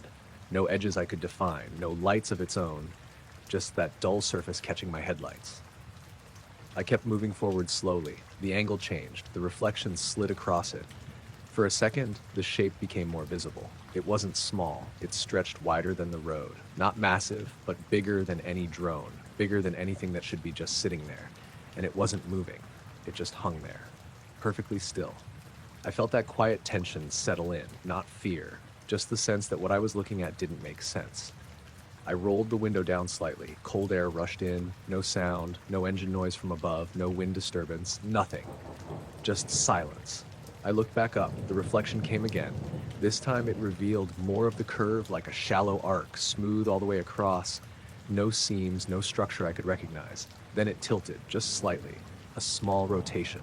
Enough that the reflection shifted across it. And then it was gone. Not like it moved away, not like it drifted or sped off. It just went straight up, instantly. One moment it was there, the next it wasn't. No blur, no trail, no sound, just empty sky. I flinched and hit the brake harder than I meant to. The car slowed quickly. I came almost to a stop in the middle of the road. I stared up through the windshield. Nothing, just stars. I opened the door and stepped out. The cold hit me harder outside. The air felt still, too still. I looked up again, turning slowly, trying to find any trace of it. Nothing. No movement. No light. No sign anything had been there. I listened. No sound. Even the usual background noise felt absent, like everything had been muted. I stood there for maybe half a minute, just staring at the sky, waiting for something else to happen. Nothing did. I got back into the car and shut the door. The inside felt quieter than before, like the sound hadn't fully returned yet. I looked at the dashboard. Everything normal. No warnings. I checked the time. It didn't match. I'd glanced at it a few minutes before. It had been 2:07. Now it read 2:21. That didn't make sense. I hadn't been stopped that long. I tried to think back. The reflection, the shape, the tilt. It had taken seconds, not minutes. I sat there for a moment longer. Then I started driving again. Slow at first, then gradually picking up speed. The road ahead looked normal. No reflections, no shapes. Just empty. I kept glancing up through the windshield. Nothing.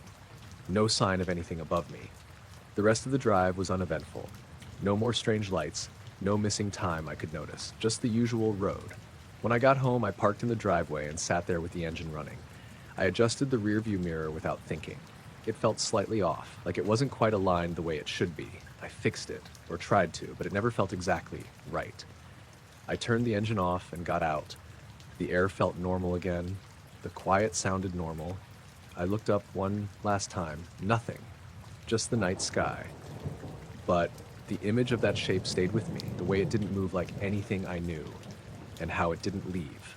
It just stopped being there, like it had only existed while my headlights were on it.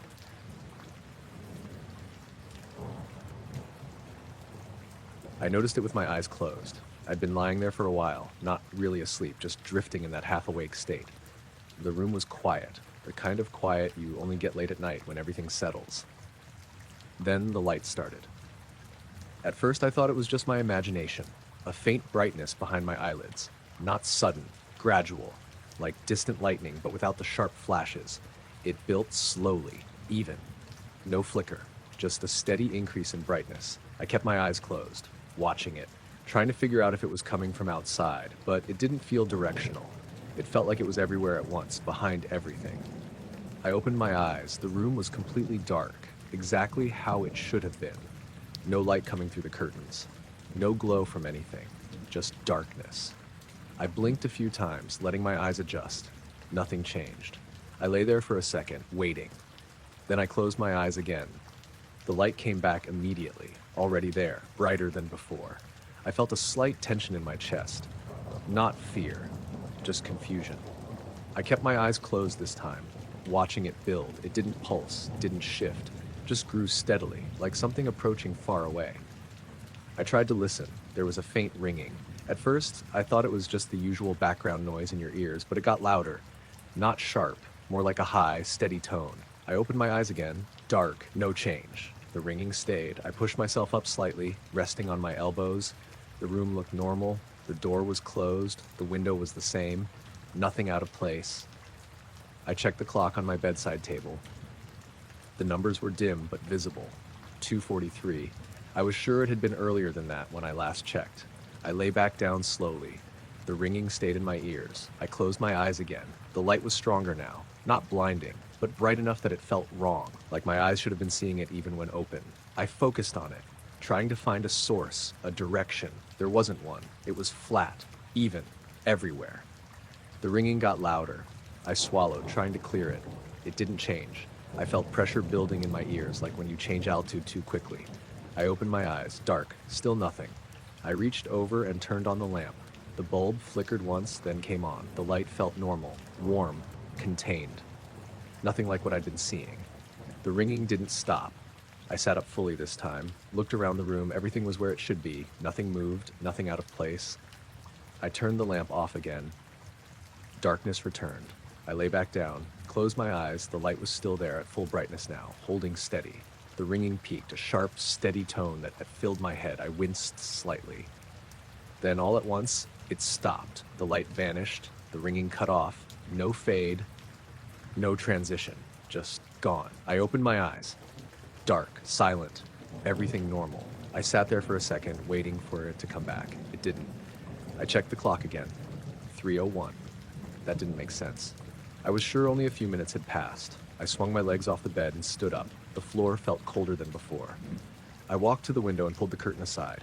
Outside was still, no lights, no movement, just the empty street. I let the curtain fall back into place. Then I noticed something. The room felt quieter than it should have. Not silent, just empty, like something had been there before and wasn't now. I stood there for a minute, listening. Slowly, the normal background noise returned. Faint, barely noticeable, but there. I went back to bed and lay down. Didn't close my eyes right away. When I finally did, there was nothing. No light, no ringing, just darkness. I fell asleep eventually. When I woke up in the morning, everything felt normal. The room looked the same. Nothing out of place. But when I thought back to it, I couldn't remember exactly when the light had been the brightest. Just that it had reached something, and I hadn't seen it with my eyes open. I only noticed it because I'd been staring at the same part of the sky for too long. It was one of those nights where you go out just to clear your head. I'd driven out past the last row of houses, parked near a field gate, and sat on the hood of my car with the engine off. No lights nearby, no noise, just the sky. I do that sometimes. Not for anything specific, just to sit and not think about anything for a while. After a bit, your eyes adjust and you start picking out the same patterns. I'm not into astronomy or anything, but I recognize a few shapes. That's what I was doing. Looking at one particular patch of sky just above the tree line. At first, everything looked normal. Stars steady, no movement, then one of them dimmed. Not disappeared, just softened. I frowned slightly, thinking maybe a thin cloud had passed over it, but the rest of the stars around it didn't change. Just that one. I kept looking. It brightened again. Back to where it had been, then dimmed, slow, even, like a steady rhythm. I sat up a bit, resting my elbows on my knees, focused on it. The moment I did, it stopped. Just a normal star again, no change. I blinked, thinking maybe I'd imagined it. I looked away for a second, then back. It stayed steady. I leaned back again, relaxing, tried not to stare directly at it, just watched the area. After a few seconds, it started again, that same slow dimming, then brightening. I felt that quiet tension start to build. Not fear, just confusion. I shifted slightly, trying to keep it in my peripheral vision. It kept pulsing, steady, like it wasn't random. I leaned forward again, focused on it directly. It stopped, completely stable. I exhaled slowly, realizing I'd been holding my breath. I looked away again, let my eyes drift across the sky, then back toward it. The pulsing resumed. I rubbed my face slightly, trying to stay grounded. Maybe it was something in my eyes, or the way I was focusing, but it didn't feel like that. It felt separate, like it was doing it on its own. I checked my phone out of habit, no signal. That wasn't unusual out there, but it stood out. I looked back up. The star was pulsing again, slow, consistent. I decided to test it. I fixed my gaze just to the side of it, not directly on it. It kept pulsing. I shifted my eyes directly onto it. It stopped, perfectly steady. I felt a slight pressure in my ears, barely noticeable, like a change in air pressure. I swallowed. It didn't go away. I looked away again. The pulsing resumed. I felt my chest tighten slightly. Still not fear, just that sense that something wasn't lining up. I leaned back on the hood of the car again, tried to relax, watched the sky without focusing too hard. The pulsing continued. Then something else changed. The stars around it looked slightly off, not moving, just positioned differently. Like the pattern had shifted by a fraction. I blinked, focused on the area. Everything snapped back to normal. I looked away again. The pulsing continued. I checked the time. It didn't match. I was sure I'd only been sitting there for maybe 15 minutes. The phone said it had been nearly 40. I frowned, trying to piece it together. Then I looked back up. The star was still pulsing, unchanged. I felt that pressure in my ears again, slightly stronger. Then I noticed something else. The air felt quieter, not silent, just muted, like the usual distant sounds had dropped out. I sat up slowly, looked around. Nothing had changed on the ground. The field was still, the road was empty. I looked back up. The star pulsed again. Then I focused on it directly. It stopped. I kept my gaze fixed on it this time, waiting. It didn't change, just a normal star. I held my focus there for maybe 10 seconds. Then I looked away. The moment I did, it resumed, that same steady rhythm. I stood up from the car. The metal creaked slightly under me, louder than it should have been. I kept my eyes on the sky, but not directly on that star. It kept pulsing. I felt the pressure in my ears peak, then ease. I looked directly at the star again. It stopped. I stayed there, staring at it, trying to force it to move. It didn't, just a fixed point of light. I looked away one last time. It pulsed again. Then slowly, it stopped on its own. Not because I looked at it. It just settled back into a normal, steady brightness. I waited, watched. Nothing changed. It stayed stable. I checked the time again. It didn't match. More time had passed than it should have. I stood there for a few seconds longer. Then I got back in the car, sat there with the engine off, looking up through the windshield. The sky looked normal, every star steady, no pulsing, no movement. But I couldn't shake the feeling that it hadn't stopped because it was done. It had stopped because I'd noticed it. I saw it just as I came out of the dip in the road. That stretch runs between two wide fields, nothing but low crops on either side and a few distant barns set way back from the road. No streetlights, no houses close by, just long, flat land. and sky. It was late, maybe around 1:30 a.m. I'd been driving for a while already, just heading home after dropping off my friend Callum. The road was empty, no other headlights, no movement anywhere. I had my full beams on, letting them stretch as far as they could. That's when I noticed the glow. Off to the right, low, just above the crops. At first I thought it was a farmhouse light, something distant, but it didn't sit right. It wasn't anchored to anything. It hovered just above the tops of the plants, maybe a couple of feet up. I slowed down without thinking. The glow wasn't bright, more like a soft white patch, even. No flicker, just there. I glanced around, trying to find a source. There were no buildings close enough, nothing that could be casting light that low and that contained. I looked back at it, still hovering. I eased off the accelerator more, down to maybe 40.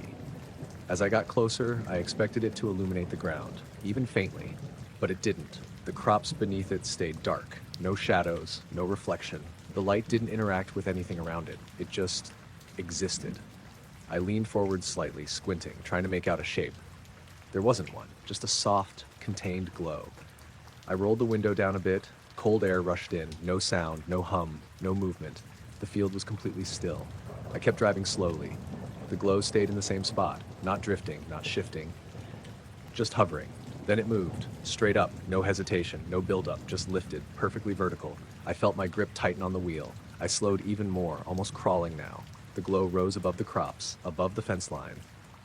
Still the same brightness, no change. It didn't leave a trail, didn't scatter light, it just moved upward. Clean, silent. I watched it through the passenger window as I drove. It kept going, higher, still no change in brightness, still no illumination of anything around it. I craned my neck slightly, trying to keep it in view. The angle shifted as I passed it. Now it was above me, or at least it felt that way. I slowed to almost a stop. The car crept forward. The glow continued upward. Then it stopped. For a second it just hung there, high above the field, still. Then it vanished, not dimmed, not faded, just gone. I stopped the car completely, sat there in the middle of the road, staring up. Nothing, just the sky. I opened the door and stepped out. The cold hit me immediately. The air felt still, too still. I looked up again, trying to find any trace of it. Nothing, no movement, no light, no sound. I turned slowly, looking across the fields. Everything was dark, flat, normal. I listened. Nothing. Even the usual distant noise felt gone, like everything had been muted. I stood there for maybe 30 seconds, waiting. Nothing happened. I got back into the car and shut the door. The inside felt quieter than before, like the sound hadn't fully returned yet. I looked at the dashboard. Everything normal, no warnings. I checked the time. It didn't match. I'd glanced at it not long before. It had been around 1:32. Now it read 1:48. That didn't make sense. I hadn't been stopped that long. I tried to think back. The glow, the movement. It had taken seconds, not minutes. I started driving again, slow at first, then gradually picking up speed. The road ahead looked normal. No more lights, no more movement, just empty fields. I kept glancing over to the right, half expecting to see something again. Nothing. The rest of the drive passed without anything unusual. When I got home, I parked and sat there for a minute, engine off. Looking out through the windshield, everything felt normal again. The quiet sounded right, the air felt right, but that glow stayed in my head. The way it didn't light anything, didn't touch anything. It just moved through the space, like it wasn't part of it at all. I noticed it because the water didn't move. I'd been sitting there for a while, lying in the water, not expecting much. It was one of those quiet spots along the river where you don't get much traffic, especially at night. My brother Daniel had told me about it a while back, said it was a good place if you didn't mind the walk. So I'd parked up the road, hiked down with my gear, and set up near the edge where the bank flattened out a bit. It was late, maybe around 11:30. No wind, no sound except the occasional soft movement of water against the bank. I had a small lantern behind me, not bright, just enough to see what I was doing. Everything else was dark. I'd been staring at the water for a while, just watching the surface when I saw it. At first, I thought it was a reflection, a thin line of light under the surface. Faint, barely noticeable. I leaned forward slightly, trying to get a better look. The beam was narrow, straight, and it wasn't on the surface. It was beneath it. A few inches down, maybe? I frowned, thinking maybe someone upstream had a flashlight or something, but the beam didn't spread, didn't scatter, it stayed tight, like a line drawn through the water. I looked around, no one else there, no other lights, no movement along the banks. I looked back at the water. The beam was still there, and it was moving. Slowly at first, then steadier, in a perfectly straight line, parallel to the bank. I leaned closer, resting my hand on the ground to steady myself. The water above it didn't ripple, didn't distort. It was like the beam existed separately from the surface. I watched it move, no wavering, no bending, just a straight, controlled path. I felt that quiet unease start to settle in. Not fear, just confusion. I picked up my rod slightly, not taking my eyes off the water. The line didn't move. Nothing tugged. Everything else stayed still. The beam continued its path. Then it stopped, completely still, just sitting there beneath the surface. I held my breath without realizing it, waiting. The beam didn't flicker, didn't dim, just stayed exactly the same. Then it moved again, faster this time, still perfectly straight, cutting through the water without disturbing it. I followed it with my eyes. It reached a point further down the bank. Then it was gone. No fade, no ripple. No change in the water at all. Just gone. I sat there for a few seconds, staring at the spot where it had been, waiting for something else to happen. Nothing did. The water returned to looking exactly the same as before. Dark. Still. I exhaled slowly, then leaned back slightly, trying to make sense of it. Maybe it had been something in the water, a reflection from something distant. But it hadn't behaved like that. It hadn't spread, hadn't distorted. I glanced at my phone. No signal. That wasn't unusual out there, but it still stood out. I checked the time. It didn't match. I was sure I'd only been sitting there for maybe 20 minutes. The phone said it had been over an hour. I frowned, trying to piece it together. Then I looked back at the water. Still nothing. I picked up my rod again, adjusted the line slightly. Everything felt normal. I almost convinced myself I'd imagined it. Then I saw it again. Further out this time, the same narrow beam, under the surface, perfectly straight. I froze, didn't move. The beam held still for a second, then began to move, slower than before, but still controlled, still precise. I felt that tightness in my chest again. I watched it carefully, trying to see what was causing it, but there was nothing visible around it. No source, no object, just the light itself. It passed directly in front of where my line entered the water. Didn't affect it, didn't bend it, just passed through. I swallowed. The air felt heavier, subtle, like pressure building.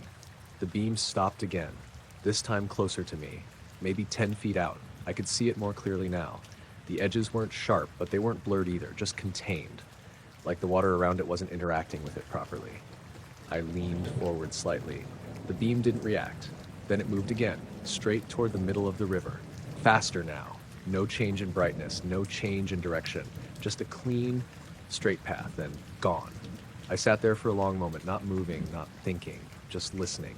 The water sounded normal again, soft, consistent. I looked around, nothing, no lights, no movement. I checked my phone again, still no signal. The time had jumped again. More than it should have, more than it should have. I packed up slowly after that.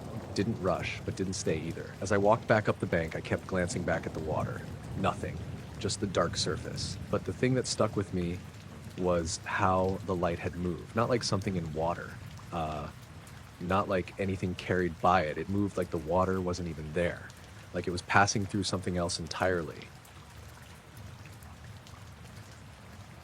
I noticed it because the timestamp didn't line up.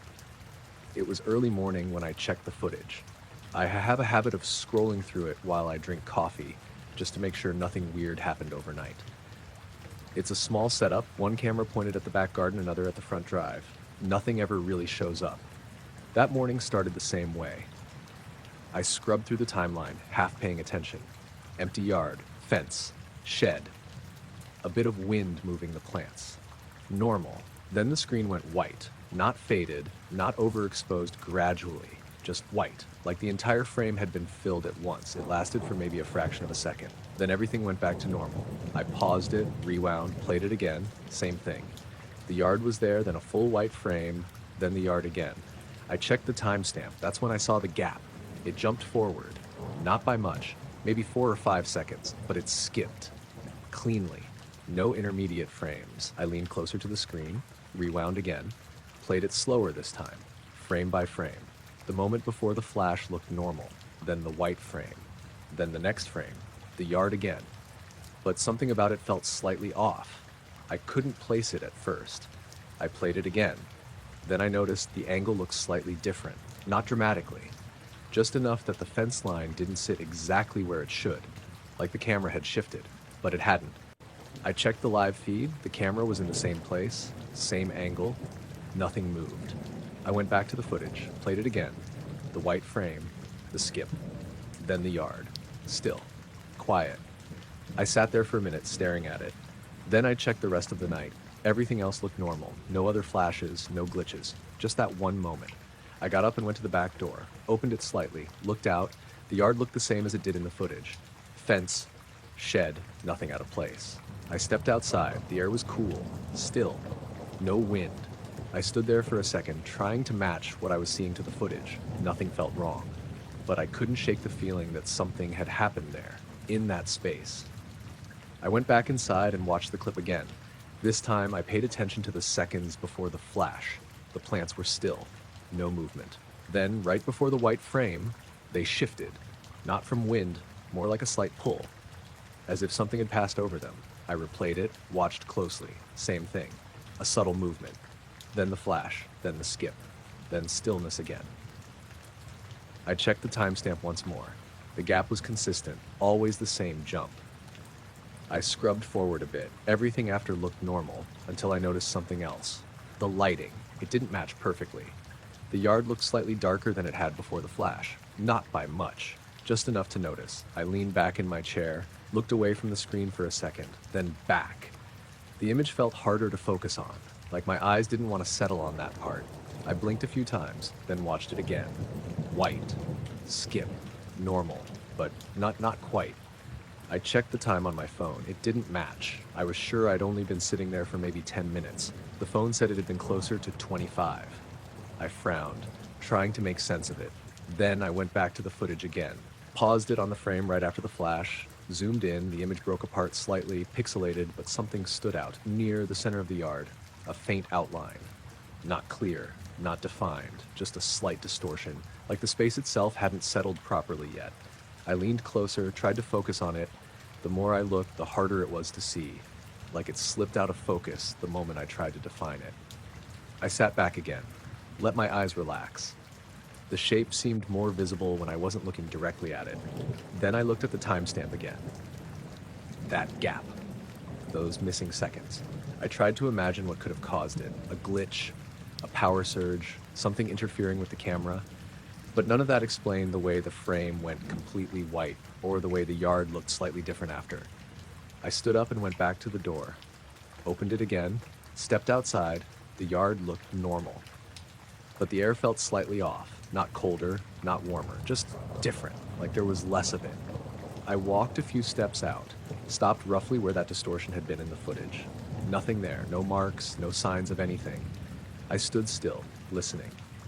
The usual background noise felt muted, faint, distant. I looked up. The sky was clear. Nothing unusual. I looked back down at the ground, then around the yard. Everything looked exactly the same. But I couldn't shake the feeling that those missing seconds hadn't been empty. They just hadn't been recorded. And whatever filled them had left the space slightly out of place when it was done. I saw them before I realized how high they were. The road had been foggy for a while, that thick kind where your headlights just push into it and don't really reach anything beyond a short distance. I was driving slow, maybe 30, just following the faint line of the road and keeping an eye on the verge. It was late, just after midnight, no traffic. I hadn't passed another car in at least 15 minutes. The fog wasn't moving much either. It just sat there, heavy and still. Then I saw the lights, 2 of them. Faint at first, just a dull glow ahead. I assumed it was another car coming the other way, still some distance off. I eased my foot off the accelerator a bit, expecting them to grow brighter as they approached. They didn't. They stayed the same. Same brightness, same distance.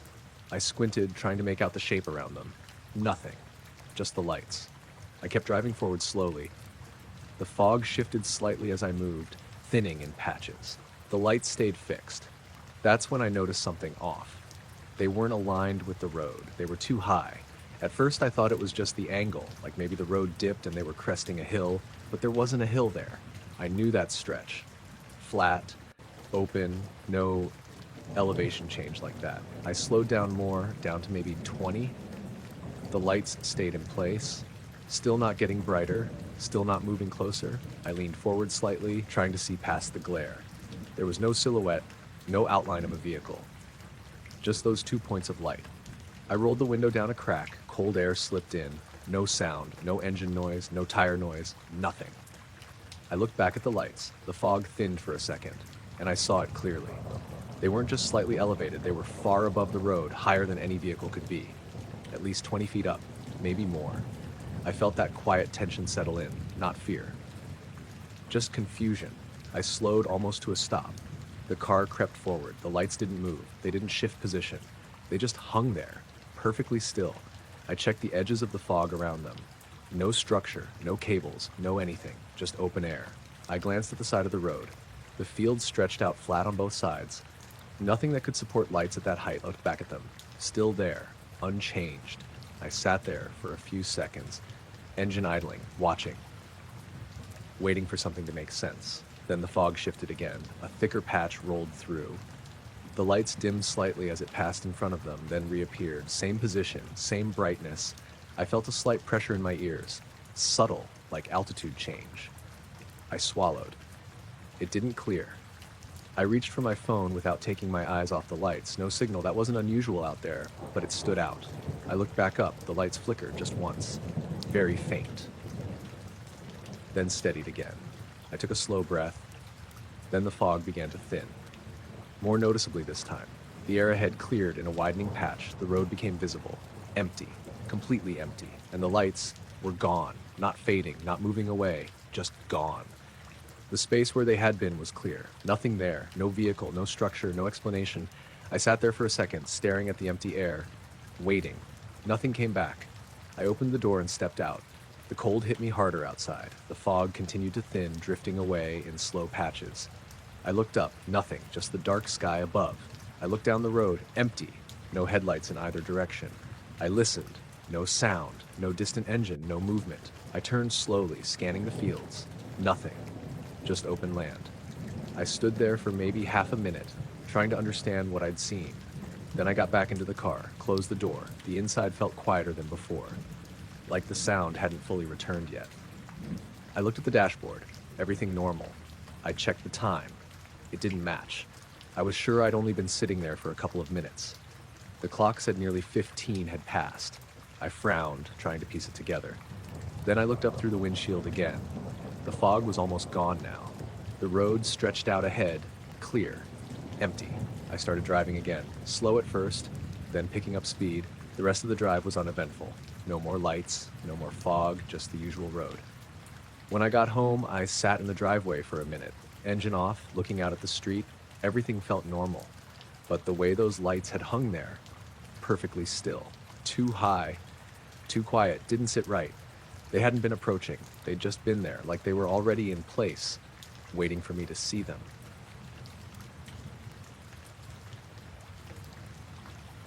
I noticed it because everything stopped at the same time. Not gradually. Not like the usual way sounds fade when the wind drops or when animals settle.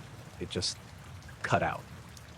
I'd been sitting by the fire for a while, not doing much, just watching the flames and listening to the forest. It was one of those quiet camping trips where you go alone just to get away from everything.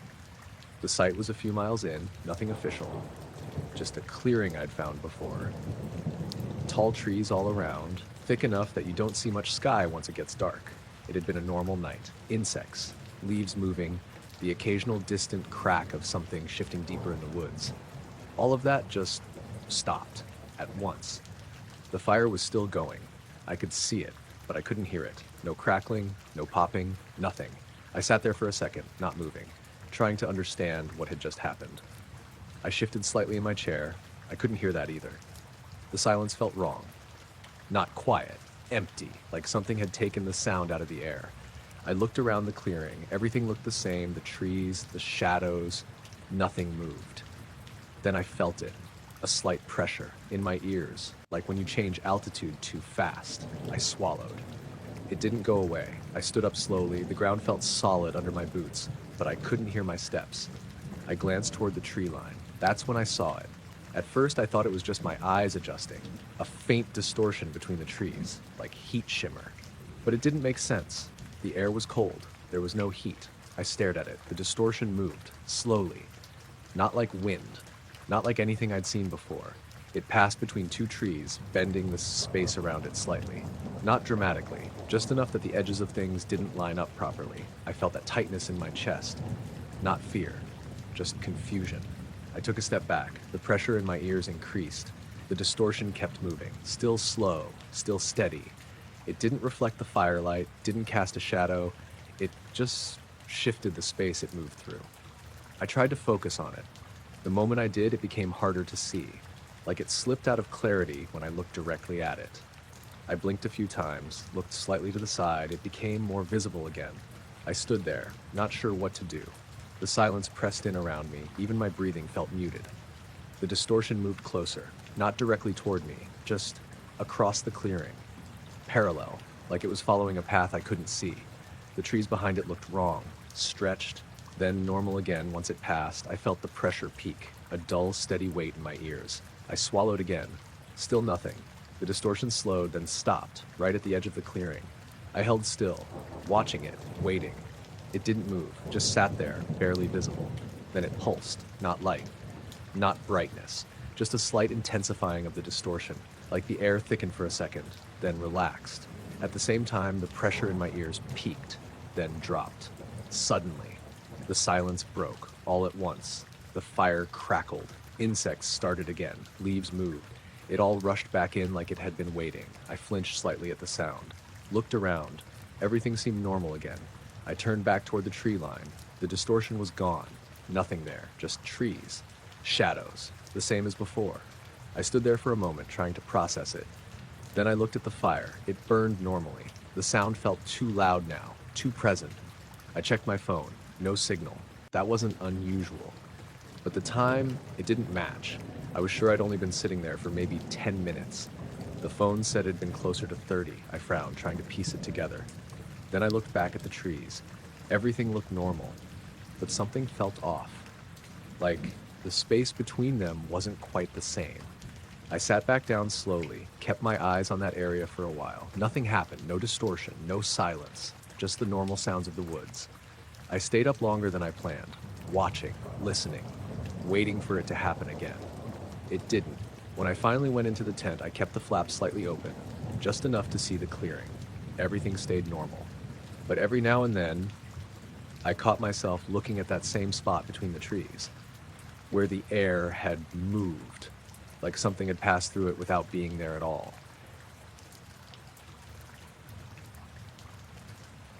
I woke up because I thought someone was in the room. Not a noise exactly, more like that sudden awareness you get when something isn't right before you even know what it is.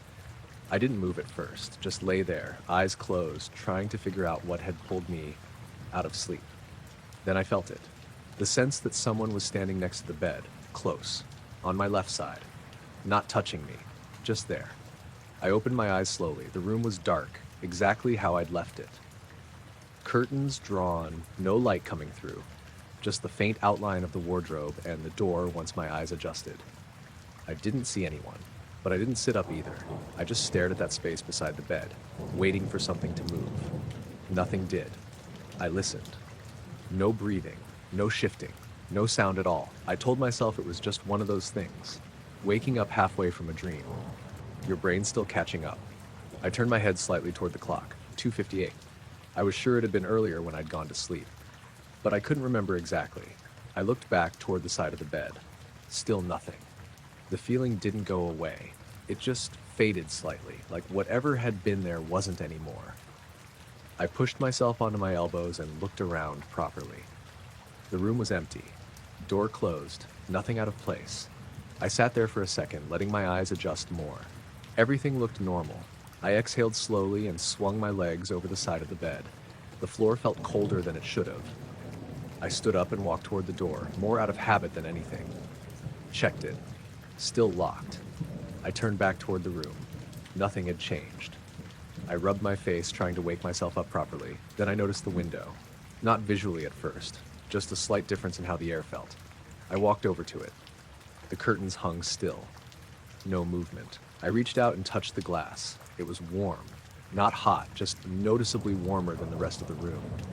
I frowned and kept my hand there for a second, trying to figure it out. The heating wasn't on, the radiator was cold. There was no reason for the glass to feel like that. I pressed my palm flat against it. The warmth was even, not coming from a specific spot. Just there. I pulled my hand away and stepped back. The rest of the room felt normal, cool. Still, I looked at the window again. Nothing visible. No condensation, no light outside. I reached for my phone on the bedside table, checked the signal. None. That wasn't unusual for a moment or two, but it stood out. I looked back at the time, 3:12. That didn't make sense. I was sure I hadn't been awake that long. I stood there for a second, trying to piece it together.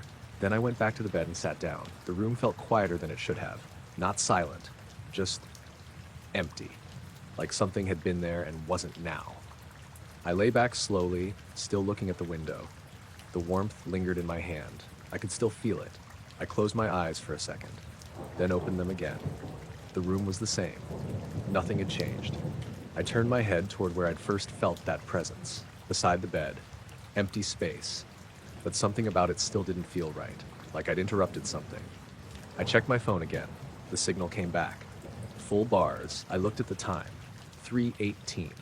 More time had passed than I thought. I sat up again, walked back to the window, touched the glass. It was normal now. Cold. Like it should have been. I stood there for a minute, just staring at it, trying to find any sign that something had been different. There wasn't anything. I went back to bed after that. Lay down. Didn't close my eyes right away. The room felt normal again. The air felt right. Eventually I fell asleep. In the morning, everything looked the same. Nothing out of place. But when I stood by the window again, I couldn't shake the feeling that the warmth hadn't come from outside. It had come from inside the room. I noticed it while I was still inside. At first, I thought it was just something electrical, like a fridge or a transformer outside, but it didn't sound like anything I recognized. It wasn't really a sound, more like a feeling, a low hum that sat behind everything else. I was in the living room, lights off, just scrolling on my phone. It was late, maybe close to midnight. The house was quiet, nothing unusual. Then that pressure started, subtle, like a faint vibration you can't quite hear but can feel. I paused what I was doing and sat there for a second, trying to place it. It wasn't coming from one direction. It felt like it was above me, not directly overhead, just up there. I stood up slowly and listened. The house was still. No pipes, no appliances kicking in, just that same low, steady presence. I walked toward the window, pulled the curtain aside slightly, looked out. The street was empty. No cars, no people, nothing moving. But the feeling didn't go away. If anything, it got a little stronger. I felt it in my ears, like a pressure building. I swallowed. It didn't clear. I stood there for another few seconds, trying to decide if I was imagining it. Then I went to the front door and opened it. The moment I stepped outside, everything stopped. Not just the hum, everything. The air, the usual distant traffic, even the faint rustle of leaves, gone. It wasn't quiet. It was empty. Like the sound had been taken out of the space, I froze on the doorstep, half inside, half outside, listening. Nothing. No wind. No insects. Nothing. I stepped fully outside, closed the door behind me. The silence stayed. The pressure in my ears increased slightly, not painful, just noticeable. I looked up. The sky was clear. No clouds, no movement, just stars. But something about it felt off, like it was deeper than it should have been. I stood there for a moment, trying to adjust. The street looked exactly the same, but it didn't feel right. I took a few steps down the path. My footsteps made no sound, or at least I couldn't hear them. I stopped walking, stood still. The silence pressed in. I looked up again, trying to find anything, any movement, any light. There was nothing obvious. Then I felt it shift. That pressure, it changed slightly. Moved. Not downward, just adjusted. Like whatever it was had shifted position. I held my breath. The silence stayed. Complete. Then, faintly, I saw something. Not a light, not clearly, just a slight distortion, high above, barely visible against the sky, like a patch where the stars didn't line up quite right. I stared at it, trying to focus. The moment I did, it became harder to see, like it slipped out of clarity. I looked slightly to the side. It became more noticeable again, a faint, uneven patch, moving slowly, not across the sky, just adjusting. I felt the pressure peak, a dull weight in my ears and chest.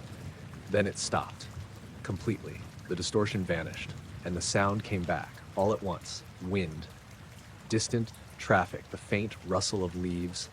It rushed back in like it had been waiting. I flinched slightly at the sudden noise, looked around. Everything looked normal again. The street, the sky, nothing out of place. I stood there for a few seconds, trying to process it. Then I checked my phone. No signal. That wasn't unusual for a moment or two, but it still stood out. I looked at the time. It didn't match. I was sure I'd only been outside for a minute, maybe two. The phone said it had been closer to 15. I frowned, trying to make sense of it. Then the signal came back. Full bars. Like nothing had happened. I looked up one more time. The sky looked normal. Stars in place. No distortion. No movement. I went back inside and closed the door. The house felt normal. The quiet sounded right.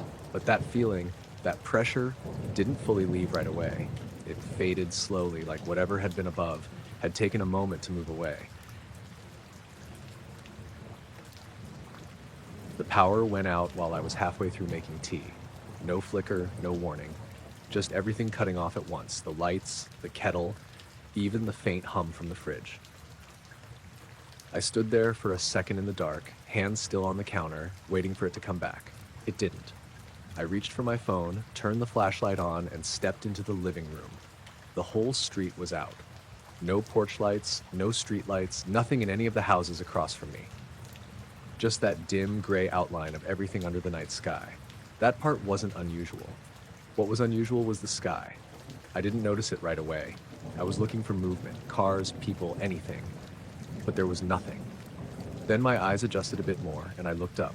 There was a patch of cloud above the houses, slightly off to the right, and it was glowing. Faint. Not bright enough to light anything below it. Just a soft, dull brightness inside the cloud itself. I stepped closer to the window. The glow didn't come from behind the clouds. It wasn't like light from the ground reflecting upward. It was inside them, contained, like something behind the cloud layer was lighting it from within. I frowned and opened the front door. Cold air came in. Still. No wind. I stepped outside onto the pavement. The silence hit me first. Not just quiet, empty. No distant traffic, no wind, nothing. Just stillness. I looked up again.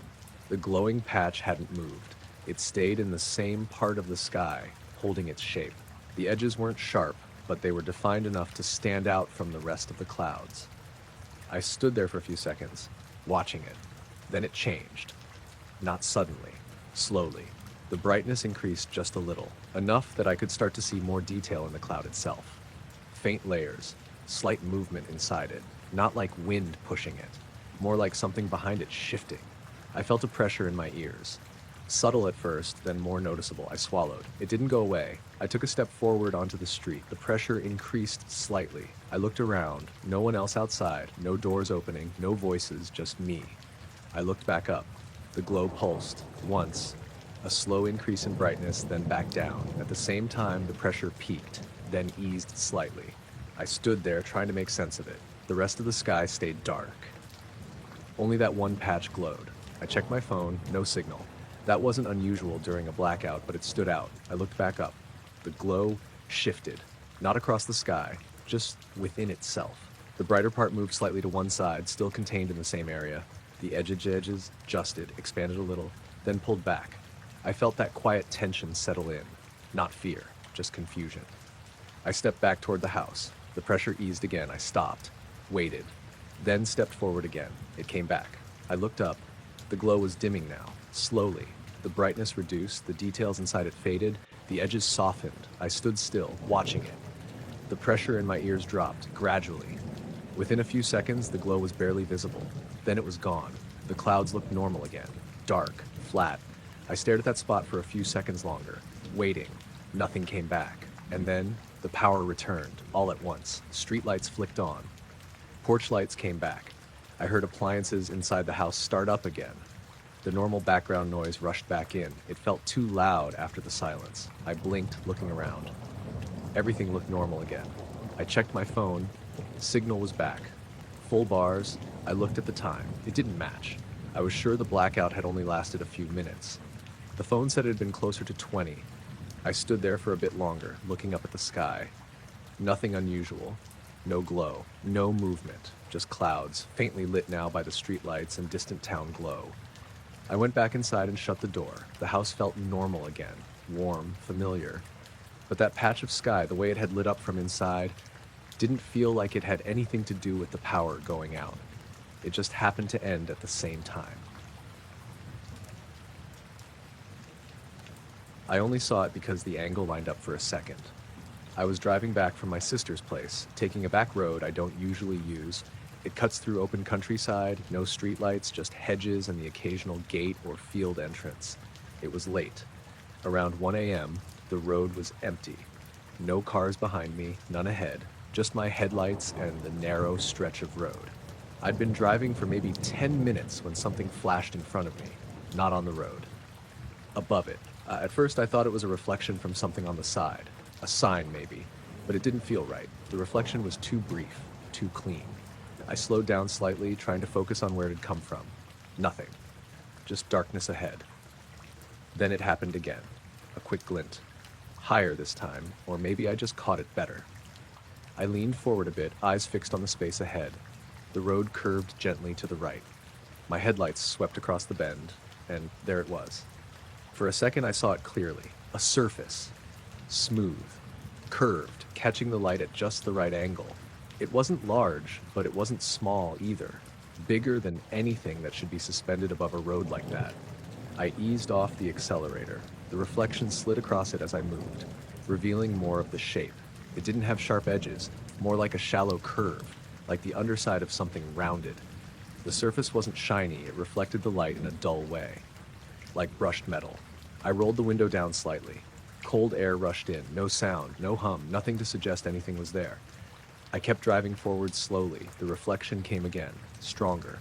The shape became clearer for a moment, floating, not attached to anything. No cables, no supports, just there.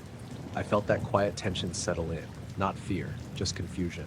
I tried to judge the height. It was well above the road, higher than a truck, higher than anything that should be there. The reflection shifted again, then it tilted.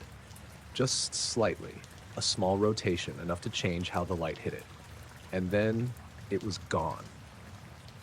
Not drifting, not speeding off. It shot straight upward, instantly. No buildup, no acceleration curve, just one position, then nothing. I flinched and hit the brake harder than I meant to. The car slowed quickly. I came almost to a stop in the middle of the road. I stared up through the windshield. Nothing, just the dark sky. I opened the door and stepped out. The cold hit me immediately. The air felt still, too still. I looked up again, turning slowly, trying to find any trace of it. Nothing. No movement, no light, no sound. I listened. No wind, no distant cars, just silence. I stood there for maybe half a minute, waiting. Nothing came back. I got back into the car and shut the door. The inside felt quieter than before, like the sound hadn't fully returned yet. I looked at the dashboard. Everything normal, no warnings. I checked the time. It didn't match. I'd glanced at it not long before. It had been around 1:14. Now it read 1:29. That didn't make sense. I hadn't been stopped that long. I tried to think back. The reflection, the shape, the tilt. It had taken seconds, not minutes. I sat there for a moment longer. Then I started driving again, slow at first, then gradually picking up speed. The road ahead looked normal. No reflections, no shapes, just empty. I kept glancing up through the windshield. Nothing, no sign of anything above me. The rest of the drive passed without anything unusual. When I got home, I parked and sat there with the engine off, looking out at the street. Everything felt normal again. The quiet sounded right. But the way that surface had moved, it hadn't accelerated, it hadn't built speed. It had just changed position. Like it wasn't moving through the air at all.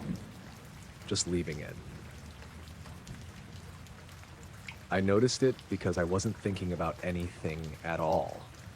I was just walking home, same route I always took. It cuts through a quiet residential stretch, then along a longer road with no houses for a bit before looping back toward my street. It was late. Around 10:45, maybe closer to 11. No rain, but the air felt damp like it had rained earlier. Streetlights spaced out, leaving patches of darker ground between them. I just passed the last house on the corner when I saw it. My shadow split. At first, I thought it was just the angle of the light. There were two streetlights close together, slightly offset. But I'd walked that route plenty of times. The shadows always stretched and overlapped. They didn't separate. This time, they did. Two distinct shapes. Both mine. Both moving with me. I slowed down without meaning to. The shadows stayed separate, one slightly to the left, one to the right. Not overlapping, not blending, just two. I stopped walking, they stopped too. I shifted my weight slightly, both shadows moved, perfectly in sync, but still separate. I looked up. There was only one streetlight directly above me. The next one was too far down the road to cast that kind of effect. I turned slowly. The shadows rotated with me. Still two, still distinct. I felt that quiet tension settle in, not fear, just something not lining up. I took a step forward. The shadows followed. Then they merged, back into one, clean, like nothing had happened. I stopped again, looked down. One shadow, normal. I let out a breath I didn't realize I'd been holding. Then I heard something. Not a sound exactly, more like a faint shift in the air. I looked up. The sky above was mostly clear. A few thin clouds drifting slowly, but there was a dim light overhead. Faint, barely noticeable. It wasn't like a star, too diffuse, and it wasn't moving like a plane, so it just hung there. I narrowed my eyes, trying to focus on it. The moment I did, it seemed to fade slightly, like it slipped out of clarity. I looked slightly to the side. It became more visible again. A soft, uneven glow. I stood there, watching it. The street felt quieter than it should have. The usual distant sounds were gone. Even my own breathing sounded dull. I checked my phone out of habit. No signal. That wasn't unusual for a second or two, but it stood out. I looked back up. The light pulsed. Once. Very faint. At the same time, I felt a slight pressure in my ears, like a change in altitude. I swallowed. It didn't clear. I shifted my stance. The pressure stayed. I looked down at the ground again. My shadow was still one. Normal. I moved my arm slightly. It followed. Nothing strange. I looked back up. The light was dimming. Slowly. Not moving. Just losing intensity. The edges softened, the center faded until it was barely there. Then it was gone. No movement, no trail, just empty sky. The pressure in my ears eased, gradually, until it felt normal again. The distant sounds returned, faint at first, then clearer. I stood there for a moment, trying to process it. Then I looked down again. One shadow, normal. I took a few steps forward. Everything felt right. The rhythm of my footsteps, the sound of them. I walked under the next streetlight. The shadows stretched and shifted like it always did. Nothing unusual. I checked my phone again. Signal came back. Full bars. I looked at the time. It didn't match. I was sure I'd only stopped for a few seconds. Maybe half a minute. The phone said nearly 10 minutes had passed. I frowned, trying to piece it together. Then I kept walking. The rest of the way home was uneventful. No more lights. No more shadows doing anything strange. When I got to my door, I paused for a second. Looked back down the road. Everything looked normal. Streetlights, empty pavement, nothing out of place. But the way my shadow had split, not stretched, not doubled by angle, just separated into two distinct shapes, didn't feel like it had anything to do with the lights at all. It felt like something else had been there, just for a moment, standing slightly offset from me, before falling back into place. I was already awake when it happened. Not fully up, just lying there, that in-between state where you're aware of the room but not really thinking about anything. The sky outside was still dark, just that faint gray hint that morning was coming. I turned onto my side and checked my phone. 5:07. Too early to get up. I set it back down and stared at the window. The curtains were slightly open, just enough to see a slice of the sky beyond the houses across the street. That's when I noticed it. At first I thought it was just the start of sunrise, a faint light creeping in. But it wasn't spread across the horizon like it should have been. It was a line, a narrow vertical strip of brightness cutting upward into the sky. I blinked, trying to make sense of it. The rest of the horizon stayed dark, just that one section glowing. I pushed myself up slightly, resting on one elbow. The line didn't widen, didn't spread sideways, it stayed thin, like a column of light rising straight up. I frowned and sat up properly. The room felt quiet, too quiet. I swung my legs over the side of the bed and stood up. walked closer to the window. The air felt still, no sound from outside, no early morning traffic. Nothing. I pulled the curtain aside a bit more. The line of light was clearer now, still narrow, still perfectly vertical. It extended from just above the rooftops up into the sky, fading slightly as it reached higher. But the base of it, where it met the horizon, was brighter, more defined. I stared at it, trying to understand what I was seeing. It didn't behave like sunlight. There was no gradual spread, no soft glow, just that clean, straight strip. I felt a slight pressure in my ears, subtle, like when you go through a tunnel. I swallowed. It didn't go away. I leaned closer to the glass. The line didn't flicker, didn't move, just held steady. Then it changed, not by spreading, by retracting. The brightness started to pull upward, slowly at first, like the bottom of the line was lifting away from the horizon. I felt my chest tighten slightly, not fear, just confusion. I kept watching. The lower part of the light faded as it moved up. The line became shorter, still vertical, still straight, just shrinking from the bottom. The pressure in my ears increased, a dull, steady weight. I pressed my hand lightly against the window. The glass felt normal, cold. I looked back at the sky. The line continued to retract, higher, higher, until only the upper portion remained, a thin, faint segment against the darker sky. Then it pulled in completely. Gone. No fade, no spread, just gone. The sky returned to its normal dim gray, the kind you expect just before sunrise. I stood there for a second, staring at the empty space, waiting. Nothing came back. The pressure in my ears eased, gradually, until it felt normal again. Then the sounds returned. Faint at first, a car somewhere in the distance, a bird, the usual early morning noise. I checked my phone, no signal. That wasn't unusual for a second or two, but it stood out. I looked at the time, 5:24. That didn't make sense. I was sure I'd only been standing there for a minute, maybe two. I frowned, trying to piece it together. Then the signal came back. Full bars. I looked back at the sky. It was starting to brighten normally now, a soft, even glow spreading across the horizon. No lines, no shapes, just the usual sunrise. I stayed there a bit longer, watching. Everything behaved the way it should. The light spread gradually. The sky shifted from gray to pale blue. Nothing unusual. I went and made tea after that. Tried not to think about it too much, but every now and then I'd glance back at the window, half expecting to see that line again, not because it belonged there, but because it had looked too deliberate. Too precise, like it wasn't the sky changing, but something in front of it moving out of the way. I stepped outside because I thought I heard something in the garden. It was late, maybe just past 11. The house had been quiet, and I was half watching something on TV when I thought I heard a faint knock or shift outside. Not loud, just enough to make me pause. I muted the TV and listened. Nothing. I stood there for a second, then grabbed my keys out of habit and went to the back door.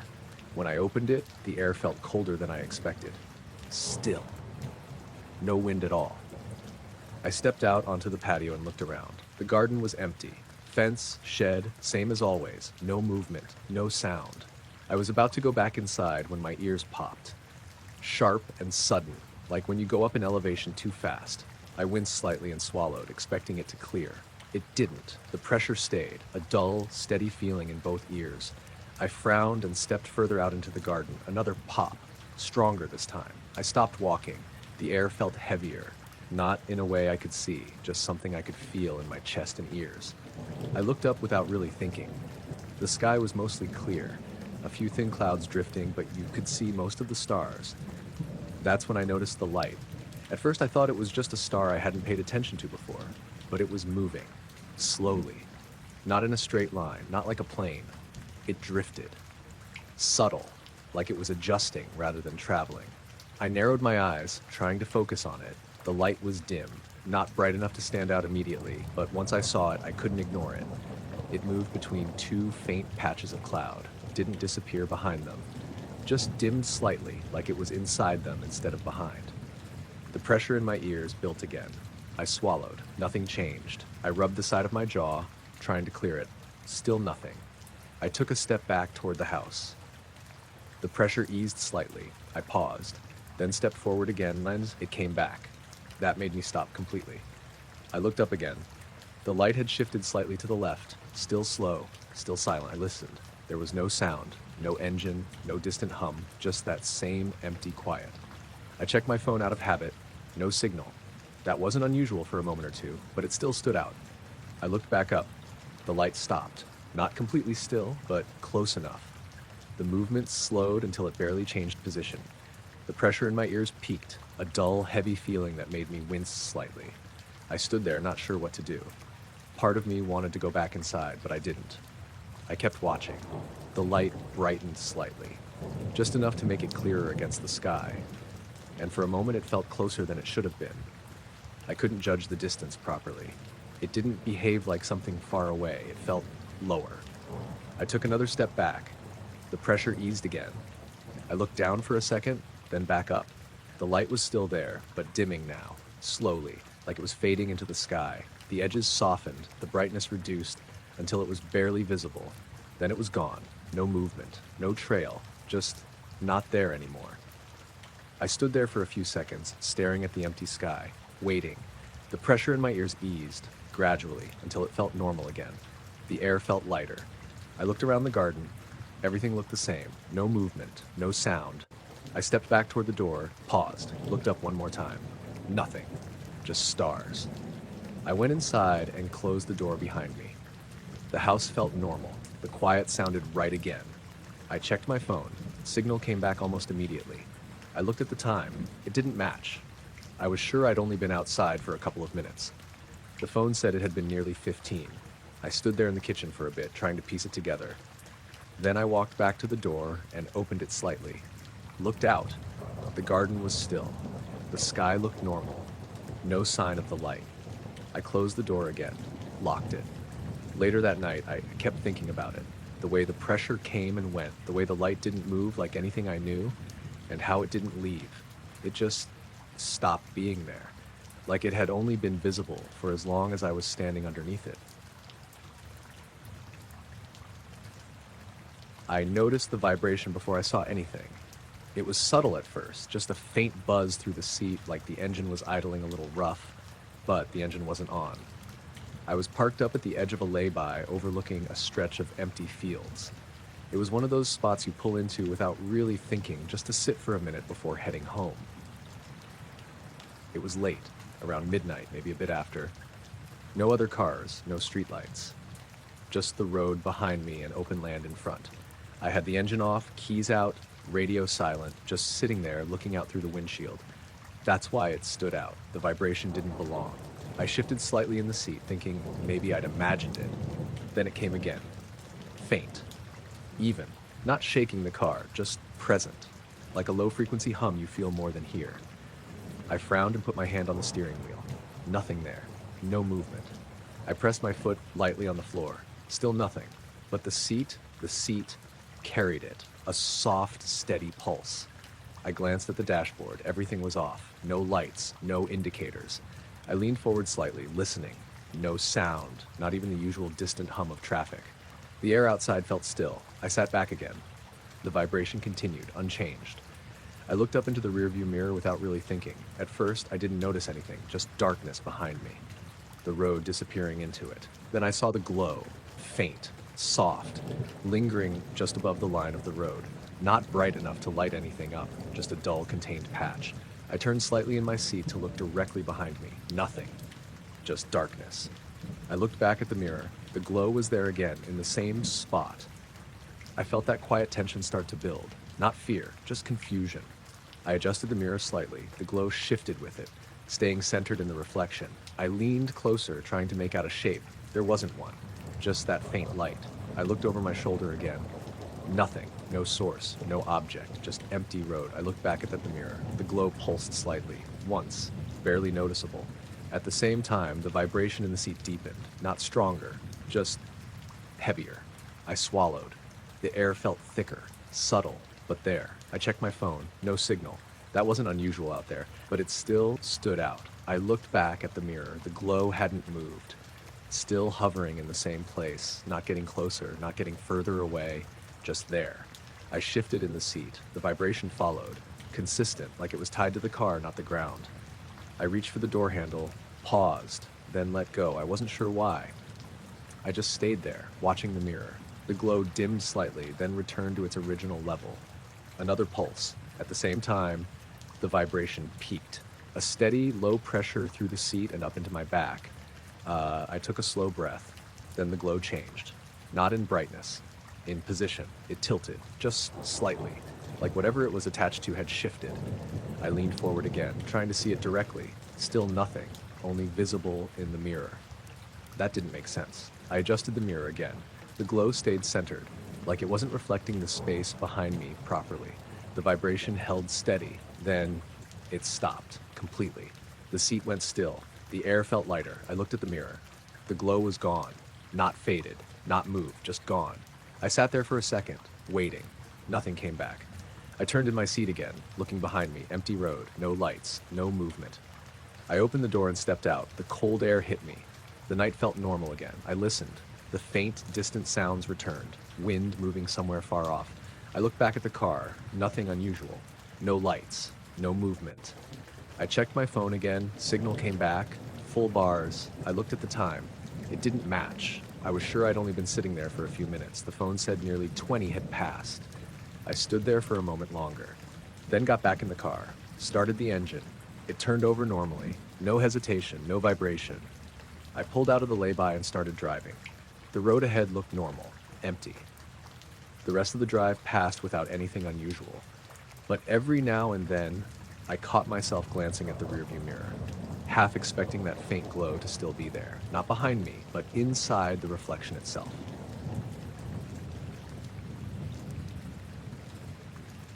I woke up already sitting halfway upright. I don't remember waking up gradually. 1 second I was asleep, the next I was alert, like something had just happened and I'd missed it. The room was dark. Not pitch black. There was a faint bit of light from outside, enough to make out shapes. The dresser, the door, the edge of the chair in the corner. But the first thing I noticed wasn't what I saw. It was the feeling, like someone had just been in the room. Not in a vague way. Specific. Close. I stayed still, listening. Nothing. No footsteps, no movement, nothing out of place. But the feeling didn't fade right away. It hung there, like I'd opened my eyes a second too late. I turned my head slowly toward the door. Closed. Exactly how I'd left it. I looked toward the corner. Nothing. The room looked normal. I swung my legs off the bed and stood up. The floor was cold. I walked to the door and opened it quietly. The hallway was dark and empty. I listened again. Nothing. No sounds from the rest of the house. I closed the door and leaned against it for a second, trying to shake that feeling. Then I noticed the air. It felt different. Not the whole room, just one part, near the window. I turned and looked. The curtains were still drawn, just slightly parted in the middle like I always leave them. I walked over slowly. The closer I got, the more noticeable it became. The air near the window was warmer, not by much, but enough that it stood out. The rest of the room was cool. That one area wasn't. I held my hand out, hovering just in front of the glass. There it was, a faint pocket of warmth. I moved my hand left. Cool. Right. Cool. Back to the center. Warm again. I frowned, trying to make sense of it. The heating had been off for hours. The window shouldn't have been warm. If anything, it should have been colder. I touched the glass. It felt normal. Cool. But the air just in front of it, that was warmer. Like something had been there, close to it. I stepped back slightly, looking at the curtains. They hadn't moved. No sign they'd been disturbed. I checked the latch. Still locked. I pulled the curtain aside a bit and looked out. The street was empty. No lights. No movement. Just the faint outline of parked cars and the road stretching out. I let the curtain fall back into place. Then I noticed something else. The room felt quieter than it should have. Not silent. Just muted. Like the usual background noise was missing. I stood there for a minute, listening. Then, slowly, the normal sounds came back. Faint. Distant. The kind of things you don't notice until they're gone. I stepped away from the window. The air felt normal again. I walked around the room, checking everything. Nothing out of place. No signs of anyone being there. I went back to the bed and sat down. Checked my phone. 3:28 a.m. That seemed late, but not unreasonable. I didn't remember waking up before that. Didn't remember any noise or disturbance. I sat there for a bit, thinking. Then I looked back at the window. The warmth was fading. Still there, but less noticeable. I stood up and walked over again. Held my hand out, still warmer than the rest of the room. but cooling, gradually. I waited there, watching it change. After a minute or two, it felt normal again. No difference. Just the same cool air as everywhere else. I stepped back. The feeling that someone had been there started to fade too. Not completely gone, just less immediate.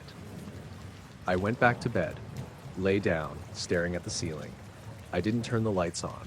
I didn't feel like I needed to. The room looked the same, but I couldn't shake the sense that I'd missed something, like I'd woken up just after something had happened. Eventually, I closed my eyes again. Sleep came slowly. When I woke up in the morning, everything felt normal. The room looked the same, nothing out of place.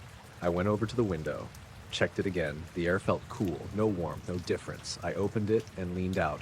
The outside air felt normal too, nothing unusual. I closed it again. For a moment I just stood there, looking at the glass, trying to picture what it would have looked like from the other side.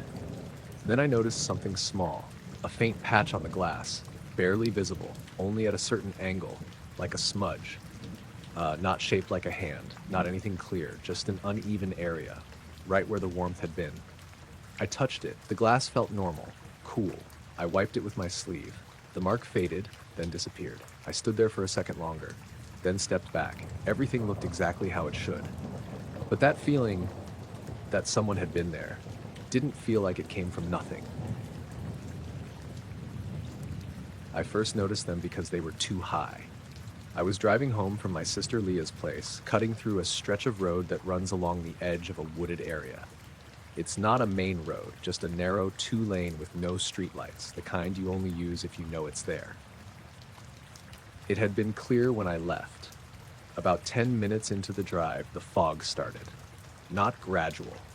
It just rolled in across the road in thick patches, like low clouds settling between the trees. I slowed down straight away, dropping to maybe 30. The headlights bounced back at me, turning everything white past a certain point. The lines on the road were still visible, but anything beyond that faded into haze. I turned the radio down without thinking. That's when I saw the lights. At first I thought it was a car coming toward me. 2 headlights, faint and diffused through the fog. But something about them didn't look right. They were too far apart and too high. I squinted, leaning forward slightly. They weren't moving like a car either. No change in angle, no shift in brightness, just sitting there, ahead in the fog. I slowed down more, maybe 20 now, waiting for them to get brighter as I got closer. They didn't. They stayed the same. Soft, pale circles of light, and they were definitely too high. Higher than any normal car's headlights. Higher than a truck, even. I glanced at the edge of the road, trying to judge the height against something. There was a fence line there, barely visible through the fog. The lights were well above it.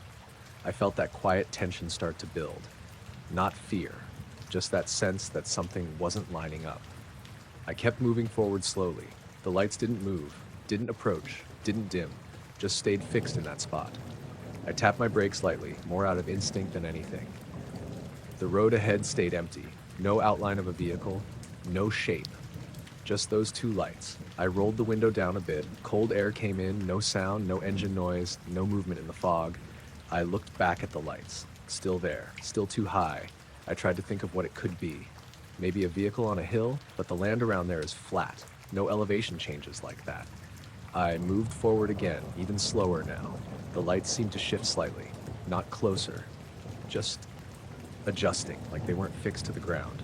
My grip tightened on the wheel. I remember checking the mirrors, nothing behind me. The road was empty. I looked back ahead, the lights were still there. Then, for a second, I thought I saw something between them. Not a clear shape, just a darker patch in the fog, like something was there but not reflecting the light. I blinked and leaned forward. It was gone. Or maybe I'd imagined it. The lights didn't change. Still steady, still too high. I slowed almost to a stop. The car crept forward. The lights stayed at the same distance, not getting closer, not moving away, just there. Then the fog shifted. A small break in it, just enough to clear the space ahead. And the lights disappeared. Not dimmed, not moved. Gone. The road ahead was empty, completely clear. No vehicle, no source for the lights, nothing. I stopped the car fully. Sat there in the middle of the road, staring at where they'd been. The fog continued to move slowly around me. But the space where the lights had been was just road. I looked left and right, nothing. No side roads, no driveways, nowhere a vehicle could have turned off. I checked the mirrors again. Still nothing behind me. I turned off the headlights for a second. The darkness pressed in immediately. I turned them back on. The road lit up normally, no lights ahead. I sat there for maybe 10 seconds trying to make sense of it. Then I noticed the time. It didn't match. I'd left Leah's at 10:15. The drive should have taken maybe 20 minutes. The clock read 11:02. That didn't make sense. I hadn't stopped. I hadn't taken any detours. I looked back at the road ahead. The fog was already starting to thin. I could see further now. No lights, no movement, just the empty stretch of road. I started driving again. Slow at first, then gradually picking up speed. The rest of the drive was normal. No more lights. No more strange patches of fog, just the usual road. When I got home, I sat in the driveway for a bit, engine running, looking out through the windshield. Everything felt normal again. But the image of those lights stayed with me. The way they didn't move, the way they sat too high, and how, when the fog cleared, there was nothing there to explain them.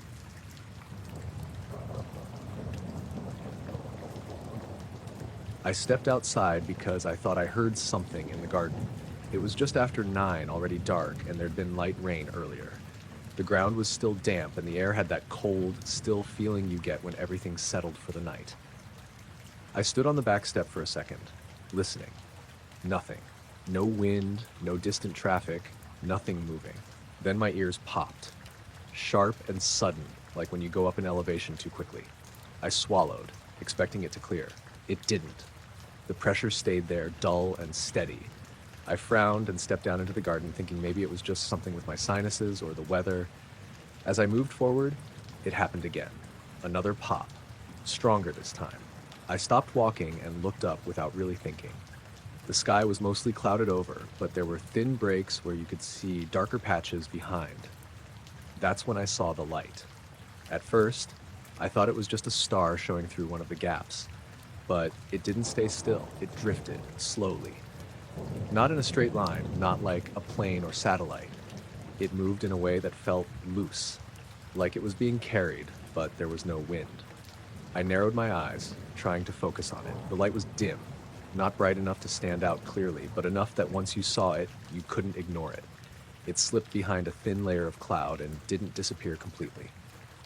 Just dimmed slightly. That's what caught me. Most lights vanish when they pass behind clouds. This one stayed visible, like it was inside them. The pressure in my ears built again. Not painful, just heavier, like something was pushing inward. I rubbed the side of my jaw, trying to clear it. No change. I took a step back toward the house. The pressure eased slightly. I stopped, waited. Then stepped forward again. It came back. That made me freeze for a second. I looked up again. The light had shifted slightly to the left. Still slow, still steady. It didn't blink, didn't flicker, just moved. I felt that quiet unease start to settle in. Not fear, just a sense that something wasn't lining up. I checked my phone. No signal. That wasn't unusual sometimes, but it still stood out. I looked back up. The light drifted into a thicker patch of cloud. For a moment, it looked like it might disappear, but it didn't. It stayed there, faintly visible. And then it stopped. Not completely still, but close enough. The movement slowed until it barely changed position. The pressure in my ears peaked. I winced slightly and swallowed again. The air felt heavier, like it had more weight to it. I stood there, not sure what to do. Part of me wanted to go back inside. But I didn't. I kept watching. The light brightened slightly, just enough that it stood out more clearly through the cloud. And for a second, I had the impression it was closer than it should have been. I couldn't judge the distance properly. It didn't behave like something far away. It felt lower. I took another step back. The pressure dropped again. Not gone, just less. I looked down at the ground for a second, then back up. The light was still there, but dimming now, slowly, like it was fading into the cloud. The edges softened, the brightness reduced, until it was barely visible. Then it was gone. No movement, no trail. Just not there anymore. I stood there for a few seconds, waiting. The pressure in my ears eased, gradually, until it felt normal again. The air felt lighter. I looked around the garden. Everything looked the same. No movement, no sound. I stepped back toward the door, paused, looked up one more time. Nothing. Just clouds. I went inside and closed the door behind me. The house felt normal, warm, familiar. I checked my phone again. Signal came back almost immediately. I looked at the time. It didn't match. I was sure I'd been outside for maybe 5 minutes. The phone said it had been nearly 20. I stood there in the hallway for a bit, trying to piece it together. Then I walked back to the back door and opened it slightly. Looked out. The garden was still. The sky looked normal. No sign of the light. I closed the door again, locked it.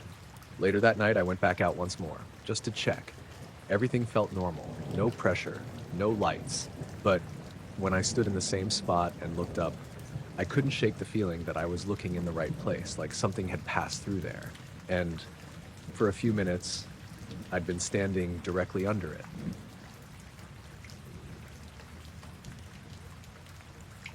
The power went out while I was rinsing a mug. 1 second the kitchen light was on, the kettle humming, everything normal. Then it all dropped at once. No flicker, no warning. Just dark. The kind of dark where the house suddenly feels bigger than it is. I stood there for a second with my hands still under the tap, listening. Nothing. No fridge, no clock, no background hum. Just silence. I turned the tap off and wiped my hands on a towel, then grabbed my phone from the counter and turned the flashlight on. The beam felt too sharp in the dark. I walked into the living room and looked out the front window. The whole street was out. No porch lights, no street lights, nothing from the houses across the road. Just faint outlines and a dull, gray sky above. That part wasn't unusual. We get outages sometimes, but the sky looked wrong. Not completely dark. There were clouds. Low, heavy, but they weren't catching light from anywhere. No orange glow from town, no reflection from anything. They just hung there. I stood there for a minute, waiting for something to come back on. Nothing did. I checked my phone. No signal. That part I noticed immediately. Even during outages, I usually get at least something. I moved the phone around a bit, but it didn't change. I went to the front door and opened it. Cold air came in, still. No wind. I stepped outside onto the driveway. The quiet felt thicker out there, like the whole area had been muted. I looked up again. That's when I noticed the glow. It wasn't obvious at first, just a faint change in the clouds above the houses. A patch that looked slightly lighter than the rest. Not bright, just different. I took a few steps forward, trying to get a better angle. The glow wasn't coming from the ground. It was inside the clouds. Like something behind them was lighting them from within. I frowned, trying to figure out what it could be. There weren't any planes, no lightning, no flashes, just that steady, dim light. I stood there, watching. After a few seconds, I realized it wasn't staying the same. It was shifting, not moving across the sky, changing shape, like the light source behind the clouds was moving slowly, adjusting. The edges of the glowing patch weren't stable. They expanded slightly, then pulled back. I held still, watching. The rest of the sky stayed dark. Only that one area had the glow. I checked my phone again, still no signal. I looked back up. The glow seemed a little brighter now, not by much, just enough that I could see more of the cloud texture within it. There were faint variations, darker and lighter areas moving slowly, not like wind, more like something was passing behind them. I swallowed and glanced around the street. Still no one else outside. No doors opening, no voices, just me. I stepped further out into the road. The glow stayed in the same part of the sky, not following me, not reacting, just there. I listened. There was a sound, or something close to it, not something I could hear clearly. More like a pressure, a low, steady presence that felt like it was in the air rather than coming from a direction. I rubbed my ears slightly. The feeling didn't change. I looked back up. The glow shifted again, this time more noticeably. The brighter part moved slightly to the left, still within the clouds. The rest of the sky remained unchanged. I stood there for what felt like a long time, watching, trying to understand what I was seeing. Then the glow started to fade, slowly, not abruptly, like someone was lowering the intensity. The bright patch softened, the edges blurred. The variations within it became less defined. I took a step back toward the driveway. The pressure in the air seemed to ease slightly. The glow continued to dim. Within a few seconds, it was barely noticeable. Then it was gone. The clouds looked like normal clouds again. Dark, flat. I stood there staring at the sky, waiting for it to come back. It didn't. And then, just as suddenly, the power came back. Streetlights flicked on, porch lights lit up. I heard appliances in my house start up again. The normal background noise returned. It felt almost too loud after the silence. I blinked, looking around. Everything looked normal again. I checked my phone. Signal was back. Full bars. I looked at the time. It didn't match. It said 9:18. I was sure the outage had happened just after 9. It felt like maybe a few minutes, not nearly 20. I stood there for a bit longer, looking up at the sky. Nothing unusual. No glow, no movement. Just clouds lit faintly now by the streetlights and distant town glow. I went back inside and shut the door. The house felt normal again. Warm, familiar, but that moment stuck with me. The way the light had been inside the clouds, not reflecting, not shining through, just there, and how it faded right before everything else came back. I felt it before I saw anything. Just a quick vibration through the seat, like something heavy had passed nearby underground. It wasn't strong, just enough to register. I looked up immediately, checking the mirrors out of habit. Nothing behind me. I was parked at the edge of a small coastal road, just above a stretch of rocky beach. I'd driven out there because I couldn't sleep. It was late, around 1 a.m., and the place was empty. No houses nearby, no streetlights, just the road and the drop down to the shoreline. The engine was off. The only sound had been the faint movement of water below, barely audible through the closed windows. After the vibration, even that felt quieter. I sat still for a second, waiting for it to happen again. It didn't. I told myself it was probably nothing, maybe the car settling or a distant vehicle I couldn't see. I glanced at the rearview mirror again. That's when I noticed the glow. At first, I thought it was just a reflection, something from the dashboard or maybe the faint light from my phone screen. But it wasn't in the right place. It sat in the mirror like it was coming from outside, directly behind the car. A soft, dim light, not bright, more like a pale smear, slightly blurred. I turned in my seat and looked through the rear window. Nothing. Just darkness. The road behind me stretched out empty, fading into black. I looked back at the mirror. The glow was still there. Centered. I leaned forward and adjusted the mirror slightly. The glow stayed in the same position relative to the mirror, not shifting like a normal reflection would. That didn't make sense. I adjusted it again. Same result. The glow stayed fixed. I felt that quiet unease start to build. Not fear, just the feeling that something wasn't behaving the way it should. I turned again and looked straight back through the rear window. Nothing. No light source, no movement, just the outline of the road and the darkness beyond it. I looked back at the mirror. The glow pulsed slightly. Not a sharp change, just a subtle increase in brightness, then back down. I held still, watching it. After a few seconds, it did it again. I felt another vibration, softer this time, more like a low tremor. It ran through the seat and into my lower back. Then it stopped. The glow dimmed slightly. I swallowed and glanced at my phone. No signal. That wasn't unusual out there, but it stood out now. I looked back at the mirror. The glow seemed a bit larger, not by much, just enough that I noticed it. I reached for the door handle, paused. Something about stepping out didn't feel right. I didn't know why. I just hesitated.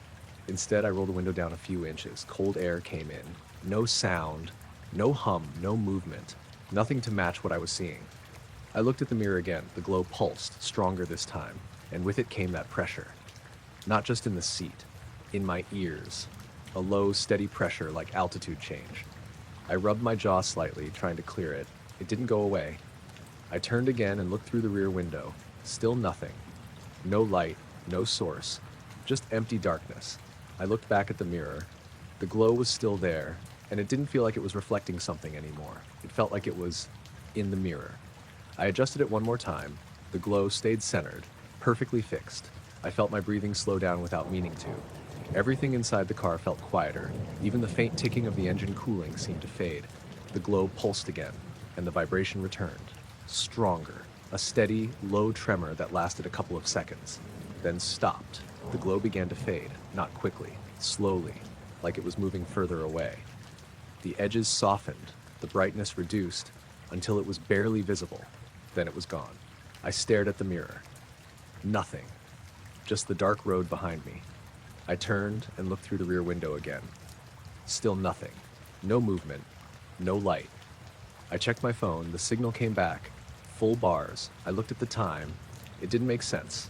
I was sure I'd only been sitting there for a few minutes.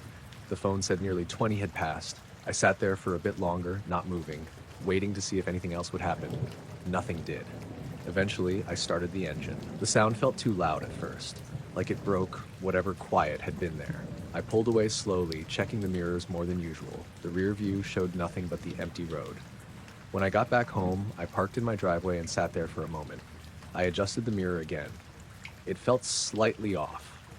Not in a way I could explain, just not quite right. I tried to fix it, but it never seemed to sit the way it had before. And every now and then, when I check it while driving, I half expect to see that faint glow again, just sitting there where nothing should be. I noticed it because my shadow didn't move when I did. I just turned onto my street, maybe a 5-minute walk from my flat. It was late, around midnight, and the street lights were spaced far enough apart that you moved in and out of dim pools of light as you walked. It had been a normal night. I'd stayed late at work, grabbed something to eat, and walked home like I always do. No one else was around. No cars passing, just quiet. I was walking under one of the lights when I first saw it. My shadow stretched out ahead of me on the pavement. Long, thin, slightly distorted by the angle of the light.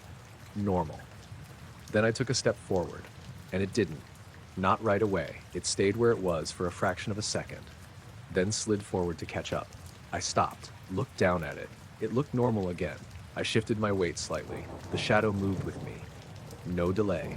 I frowned, thinking maybe it was just my eyes playing tricks. I took another step. This time, I watched closely. My foot moved forward. The shadow hesitated, just slightly, then snapped into place. I stood still again, staring at the ground. The light above me buzzed faintly. I glanced up. It looked normal. No flickering, no change in brightness. I looked back down. My shadow stayed in place, exactly where it should be. I took a slow step forward. Same thing. That slight lag, then a quick adjustment. I felt that quiet unease start to settle in. Not fear, just confusion. I stepped out from under the streetlight into the darker stretch between them. My shadow disappeared. I kept walking, trying to ignore it, but as I approached the next light, I slowed down. I stepped into the edge of the light. My shadow appeared again, stretching behind me this time. I turned slightly, watching it. It looked normal. I shifted my foot. It moved with me. No delay. I exhaled slowly, trying to relax. Then I took a full step forward, and it lagged again. More noticeable this time, like it had to catch up. I stopped immediately, turned around to face it. It lay on the pavement, still. I moved my hands slightly. The shadow followed. I took a small step back. It moved with me. Then I stepped forward again. The lag returned. I looked up at the light above me, still steady. No flicker. I glanced around the street, still empty. No one watching. No movement anywhere. I felt something shift in the air. Subtle, like a change in pressure. I looked up again. At first I didn't see anything. Then I noticed it. A dim light above, higher than the streetlights. Faint, barely visible. It didn't illuminate anything, just sat there like a patch of brightness against the dark sky. I stood still, staring at it. The air felt heavier, not enough to be obvious, just enough to notice. I looked back down at my shadow. It wasn't directly aligned anymore. It angled slightly differently, as if there were another light source, but there wasn't. Not one I could see clearly. I moved my foot. The shadow lagged again, more than before.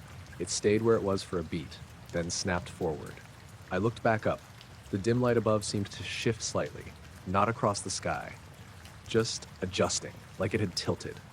The pressure in the air increased slightly. I felt it in my ears, a dull, steady weight. I swallowed. It didn't clear. I stood there, not sure what to do. Part of me wanted to move, part of me didn't. The light above pulsed, once, very faint, just enough to notice.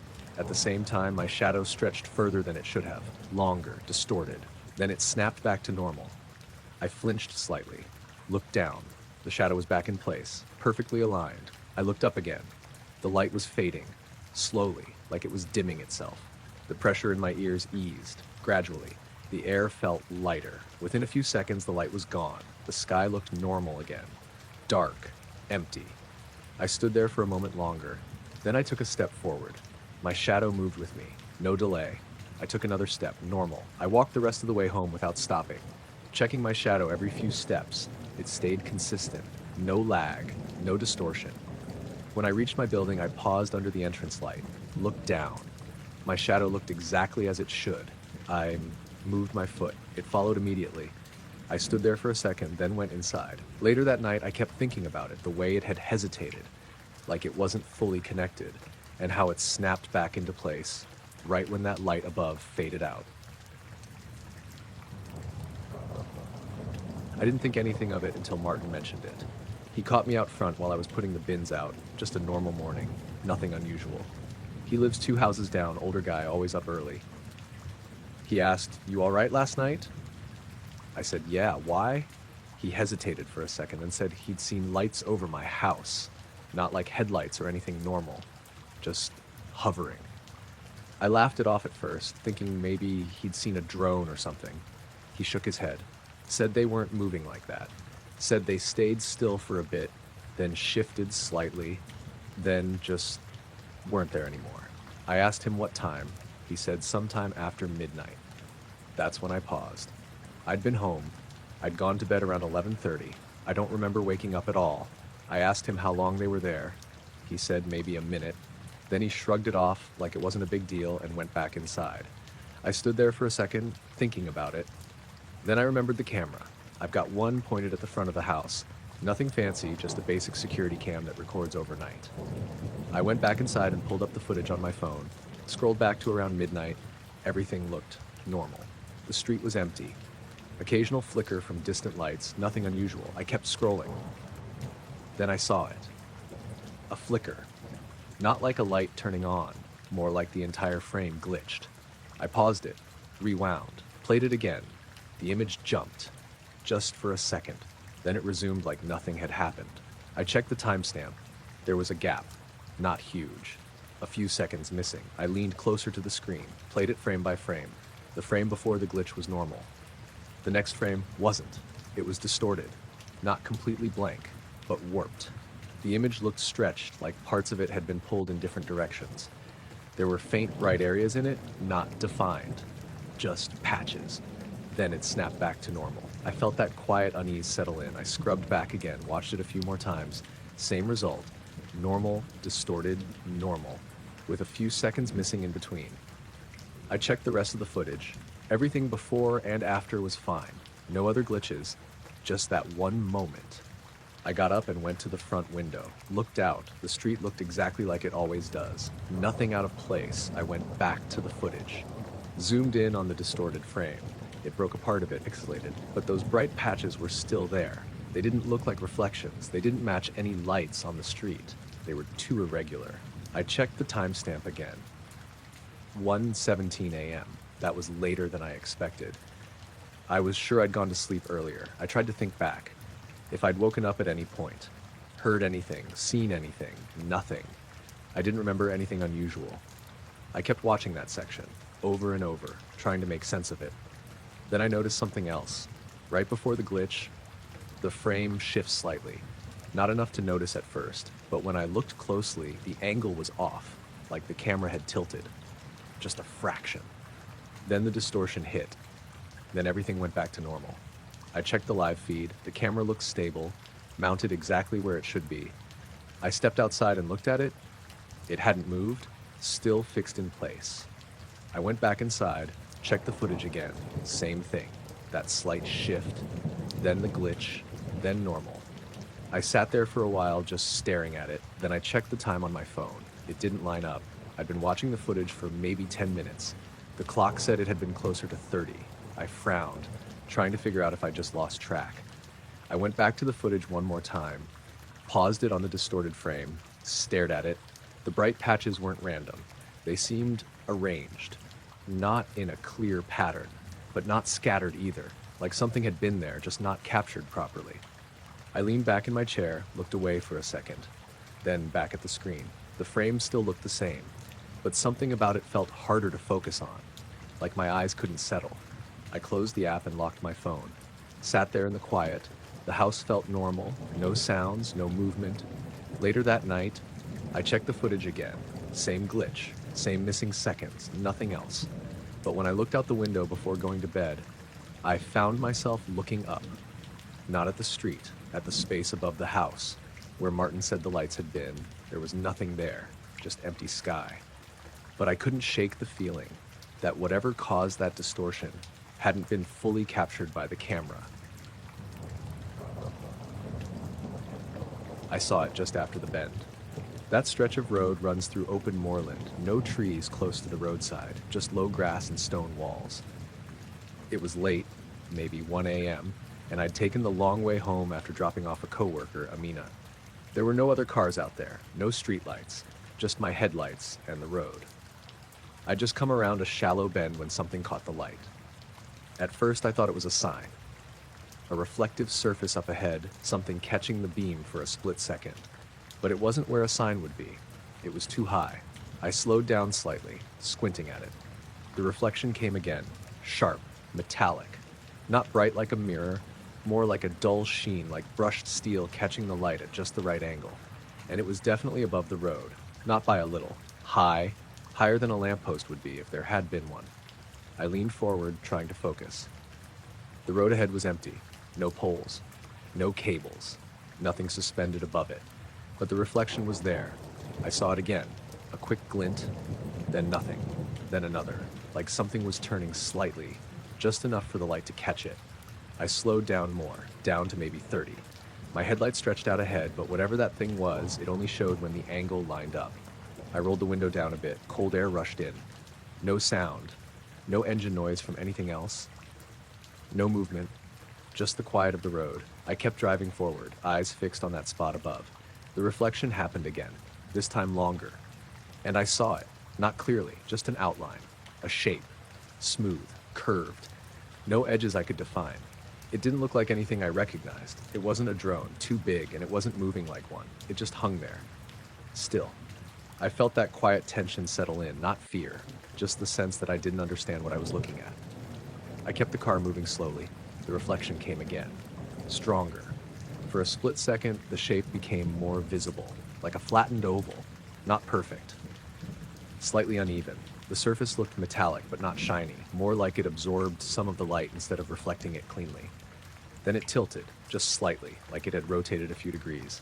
The reflection shifted across it, and then it was gone. Not like it moved away. It didn't travel across the sky. It didn't drift. It just shot upward, instantly. One moment it was there, the next it wasn't. No trail, no sound, no fade, just gone. I flinched without meaning to, my foot hitting the brake harder than I intended. The car slowed quickly. I came almost to a stop in the middle of the road. I stared up through the windshield. Nothing. Just the empty sky. I opened the door and stepped out. The cold hit me harder outside. The air was still. I looked up again, trying to find any trace of it. Nothing. No movement. No lights. Just stars and the faint outline of clouds further off. I turned in a slow circle. The road behind me was empty. The moorland stretched out in both directions. No structures. No sources for anything to have been up there. I listened. No sound. Not even wind. It felt like everything had paused. I stood there for maybe 30 seconds, just staring at the sky, waiting. Nothing came back. I got back into the car, closed the door. The inside felt warmer, but also quieter. Like the sound was dulled slightly. I looked at the dashboard. Everything normal, no warnings. I checked the time. It didn't match. I'd glanced at it just before the bend. It had been 1:08. Now it read 1:21. That didn't make sense. I hadn't been stopped that long. I tried to think back. The reflection, the shape, the movement. It hadn't taken more than a few seconds. I started the car moving again. Slowly at first, then picking up speed. The road ahead looked normal. No more reflections, no more shapes, just empty. I kept checking the sky as I drove. Nothing. No sign of anything. The rest of the drive passed without incident. No strange lights, no missing time that I could notice. Just the usual road, the usual turns. When I got home, I sat in the driveway for a minute, engine running. Looking up through the windshield, the sky above my house looked normal. No movement, no reflections. I turned the engine off and got out. The air felt normal again. Sound felt normal. I looked up one more time. Nothing. But the image of that shape stayed in my head, the way it didn't move like anything I knew, and how it didn't leave. It just stopped being there. I was about halfway home when I noticed my shadow didn't look right. It was late. maybe just past 11, and I'd taken the longer route back from Marco's place. The streets were mostly empty by then, just the occasional parked car and a few porch lights still on. There were street lights, but they were spaced out enough that you'd walk through patches of brightness and then stretches of dimness. I'd done that walk plenty of times. Nothing unusual about it. I was just moving along, hands in my pockets, not really thinking about anything. Then I stepped into one of the lit sections, and my shadow stretched out in front of me. That part was normal, but it didn't stop where it should have. It kept going, longer than the distance to the next dark patch. I slowed down without meaning to, watching it. At first, I thought maybe I'd misjudged where the light was hitting from, like there was another source I hadn't noticed. But the streetlight was directly behind me. There wasn't anything else. My shadow kept stretching, thin and long, like it was being pulled further than it should. Then it snapped back. Not instantly, but quickly enough that it felt wrong, like something had let go of it. I stopped walking. I turned around, looking at the streetlight behind me. It looked normal, steady, no flickering. I glanced up at it, half expecting to see something above. Maybe another light source I hadn't noticed. Nothing. Just the lamp and the dark sky around it. I turned back and looked at the ground again. My shadow looked normal now. Shorter. In proportion to where I was standing. I stood there for a second, trying to figure out what I'd just seen. Then I started walking again. I told myself it was just a weird angle, maybe light bouncing off a window or something, but there weren't any windows nearby that would reflect that far. The houses on that stretch are set back from the road, with hedges and fences blocking most of the light. I kept moving, a bit more aware now. The next streetlight came up ahead. I slowed down before stepping into it. As I crossed into the light, I watched my shadow carefully. It stretched out in front of me like before. Normal. Then it started to lengthen again. Not as extreme as the first time, but enough that I noticed. I stopped mid-step. The shadow kept extending for a second longer, even though I'd stopped moving. Then it snapped back again. This time I felt something when it happened. Not a sound, more like a shift in the air. Subtle, like the pressure changed for a split second. I looked up immediately. The sky was mostly clear, just a few thin clouds drifting slowly. And for a moment I thought I saw something. A faint, dim light overhead. Not bright, not defined. Just a slightly lighter patch moving across the sky. It faded almost as soon as I noticed it. I stood there, staring up, trying to track where it had gone. Nothing. Just the clouds, moving like they should. I looked back down at the ground. My shadow was normal again. I didn't like the feeling building in my chest. Not panic, just a quiet sense that something wasn't adding up. I kept walking, but slower, more careful. The next section of the street didn't have a light for a while. It was darker there, with trees lining one side and a fence on the other. I could still see my shadow faintly from a distant light behind me, but it wasn't as clear. As I moved through that darker stretch, I noticed something else. The temperature felt off. Not colder or warmer exactly, just inconsistent, like pockets of air that didn't match each other. I walked through one spot where it felt slightly warmer, then a few steps later it dropped again. There wasn't any wind, nothing that would explain it. I slowed down again, paying more attention. Then I heard something. A faint sound above me. Not loud enough to be obvious, but there, like a low hum. I stopped walking and looked up. The trees blocked most of the sky in that section. I stepped out from under them into a small gap where I could see more clearly. At first, I didn't see anything. Then I caught it. That same dim light. Higher this time, moving slowly. It didn't travel in a straight line. It drifted slightly, like it was adjusting its path. The hum got a bit stronger, still faint, but more noticeable now that I was focusing on it. I stood there watching. The light didn't blink or flicker. It just moved. Then it dimmed. Gradually, like it was fading into the sky, and as it did, the hum faded with it, until it was gone. I stayed there for a few seconds longer, listening. Nothing. The street was quiet again. I looked down at the ground. There was barely any shadow now, just a faint outline from the distant light. I started walking again. The next streetlight came up ahead. I hesitated before stepping into it. Then I did. My shadow formed in front of me. Normal. For a second. Then it stretched again, longer than it should have. This time I didn't stop. I kept walking forward, watching it. It extended ahead of me, thin and distorted. Then it snapped back. At the exact moment it did, I felt that same shift in the air, and I heard the hum again, stronger this time. I looked up. The light was back, directly above me, not far up. Still dim, but clearer than before. I couldn't make out a shape, just a glow, a small, contained area of light that didn't match anything else in the sky. It wasn't moving now. It was just there. The hum stayed steady. I stopped walking. My shadow stretched again, even though I wasn't moving. Longer and longer, pulling away from my feet. I felt my chest tighten slightly. Not pain, just pressure. I took a step backward. The shadow snapped back immediately. The light above dimmed. The hum dropped in pitch. I took another step back. The light faded further. The hum softened. I didn't turn around. I just kept stepping back, slowly. Each step made the light dim more. The hum grew quieter, until it was gone. Completely. I stood there, breathing a bit heavier than I expected. The streetlight buzzed faintly above me. My shadow looked normal again, short in proportion. I looked up. The sky was empty. No glow, no movement. Just the same thin clouds drifting. I didn't stop again after that. I walked straight home, not looking up. When I got to my street, everything felt normal again. The air was consistent. The lights behaved like they should. My shadow stayed where it was supposed to. I unlocked my door and went inside. Later that night, I stood by the window and looked out at the streetlight in front of the house. I watched my shadow on the pavement for a while. It didn't stretch. It didn't move on its own. It just stayed there.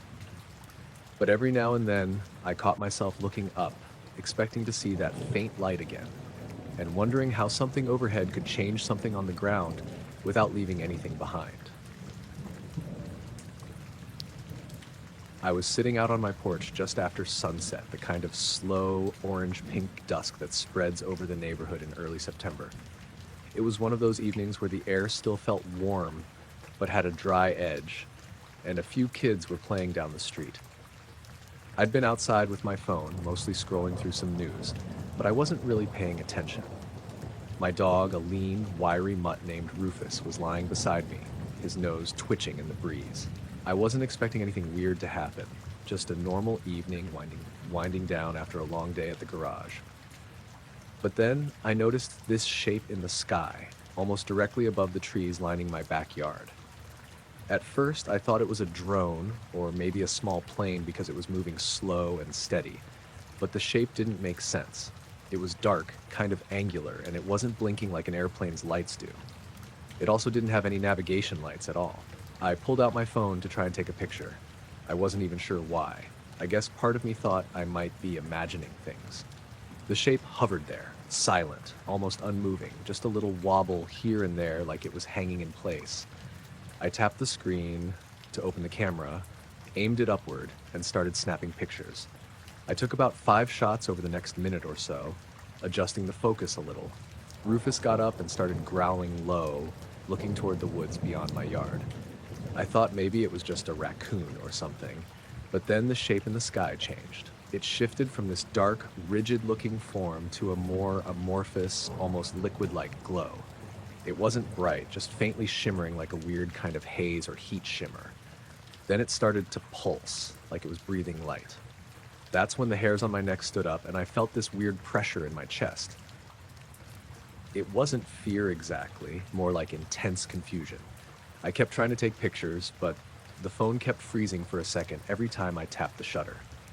After a few more moments, it suddenly vanished. Just gone. No sound, no flash, nothing. The sky was empty again, except for the usual stars coming out. I went inside, my heart still pounding, and grabbed my phone to look at the pictures. But none of them were there. I mean, the camera app was open, but when I went to the gallery, it was empty. Not just the photos I took, but everything. Like the whole camera roll was wiped clean. I swiped around, tried restarting the app, but nothing changed. The weirdest part was my battery. It was sitting at 12% when I first noticed the shape. Now it was at 3%. I didn't have any other apps running except some music, and the screen time was minimal. I didn't get any warning about low memory or anything either. I plugged the phone in right away and sat down at the kitchen table. Rufus was pacing, clearly unsettled. I kept looking outside, but nothing else happened. The streetlights flickered a little, and a car drove by, but that was it. I spent the next hour trying to figure out what had just happened. I checked my phone's storage and settings, even restarted it. No sign of the pictures or any system errors. Later, I texted a friend who's into tech stuff, and he said sometimes weird bugs or glitches can cause temporary freezes or drain the battery fast. But that didn't explain the empty gallery or the strange light I saw. I didn't tell my wife about it that night, but the next morning I told her everything. She said everything. She said maybe I was tired or stressed, but I knew what I'd seen. A couple of nights later, I went back out to the porch around the same time. Binoculars in hand this time, hoping to catch whatever that thing was again. I didn't see it, but Rufus kept looking toward the woods and growling softly every once in a while. The air felt heavier, like it was charged with something I couldn't put into words. I don't know if anyone else saw anything that night, and honestly, I'm not even sure what to make of it myself. But whenever I look up now, especially during that same time of day, I keep expecting to see that strange shape or feel that odd pressure again. It's like it left something behind in the air, and I'm still waiting for it to show up. I haven't tried taking pictures again since, not sure if I even want to. I work for a small weather station just outside Flagstaff, Arizona. Nothing fancy, mostly gathering data from our weather balloons and sending reports to the university and some local agencies. The station is in a pretty remote spot, on a plateau surrounded by forest and desert. Last September, I was on the late afternoon shift, which means prepping the balloons for release just before dusk, then tracking them as they float up through the atmosphere. That day, I was alone at the station except for my dog, Juno. She's a border collie mix, smart as hell, and usually sticks close by. The weather was clear, a bit chilly, with that dry desert air that feels crisp but doesn't bite like snow. The sun was starting to drop low behind the San Francisco peaks, turning the sky orange and purple. I launched the balloon around 6:10 p.m., like I always do. It's one of those big latex ones, filled with helium, with a small package attached beneath it. The camera and some sensors recording temperature, pressure, humidity, and sending it back to us in real time. The balloon floats up slowly, sometimes going as high as 30 kilometers before bursting and falling back. As usual, I switched on the receiver and the monitor showing the camera's live feed. The image was grainy, black and white, but it gave a decent look at what the balloon was passing over. I expected to see the dark outline of the forest and patches of desert moving beneath it as it rose.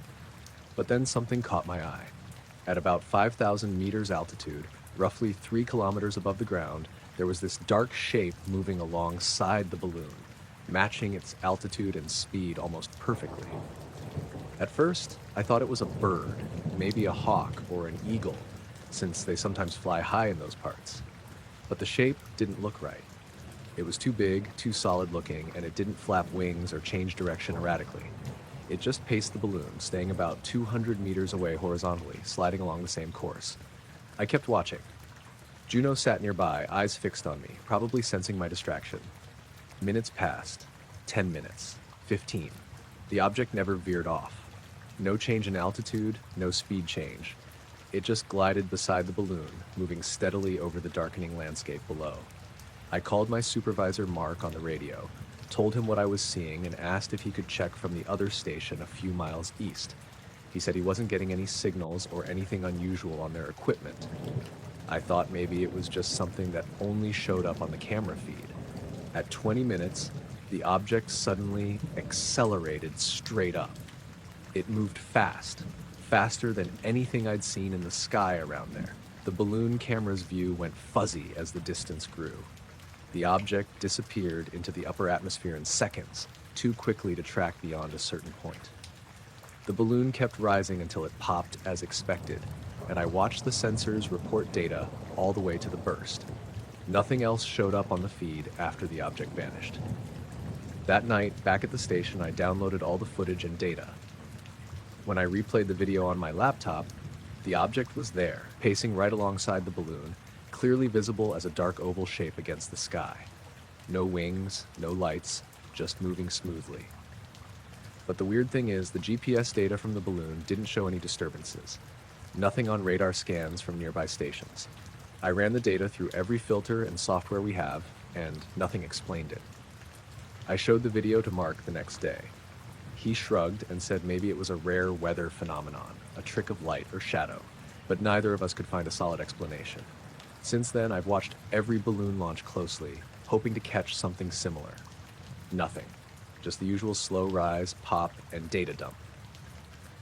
Sometimes I think about how precise that thing was, matching the balloon's altitude and speed for so long without making a sound or a visible signature beyond what the camera caught, and how suddenly it shot straight up, faster than anything I've ever seen. Juno still likes to follow me out to the launch site, especially at dusk. She stares into the sky more than usual, like she remembers something I don't. I keep the footage saved, but I don't show it around. Most people at the station think I'm nuts when I mention it, and honestly, I'm not sure what I saw either.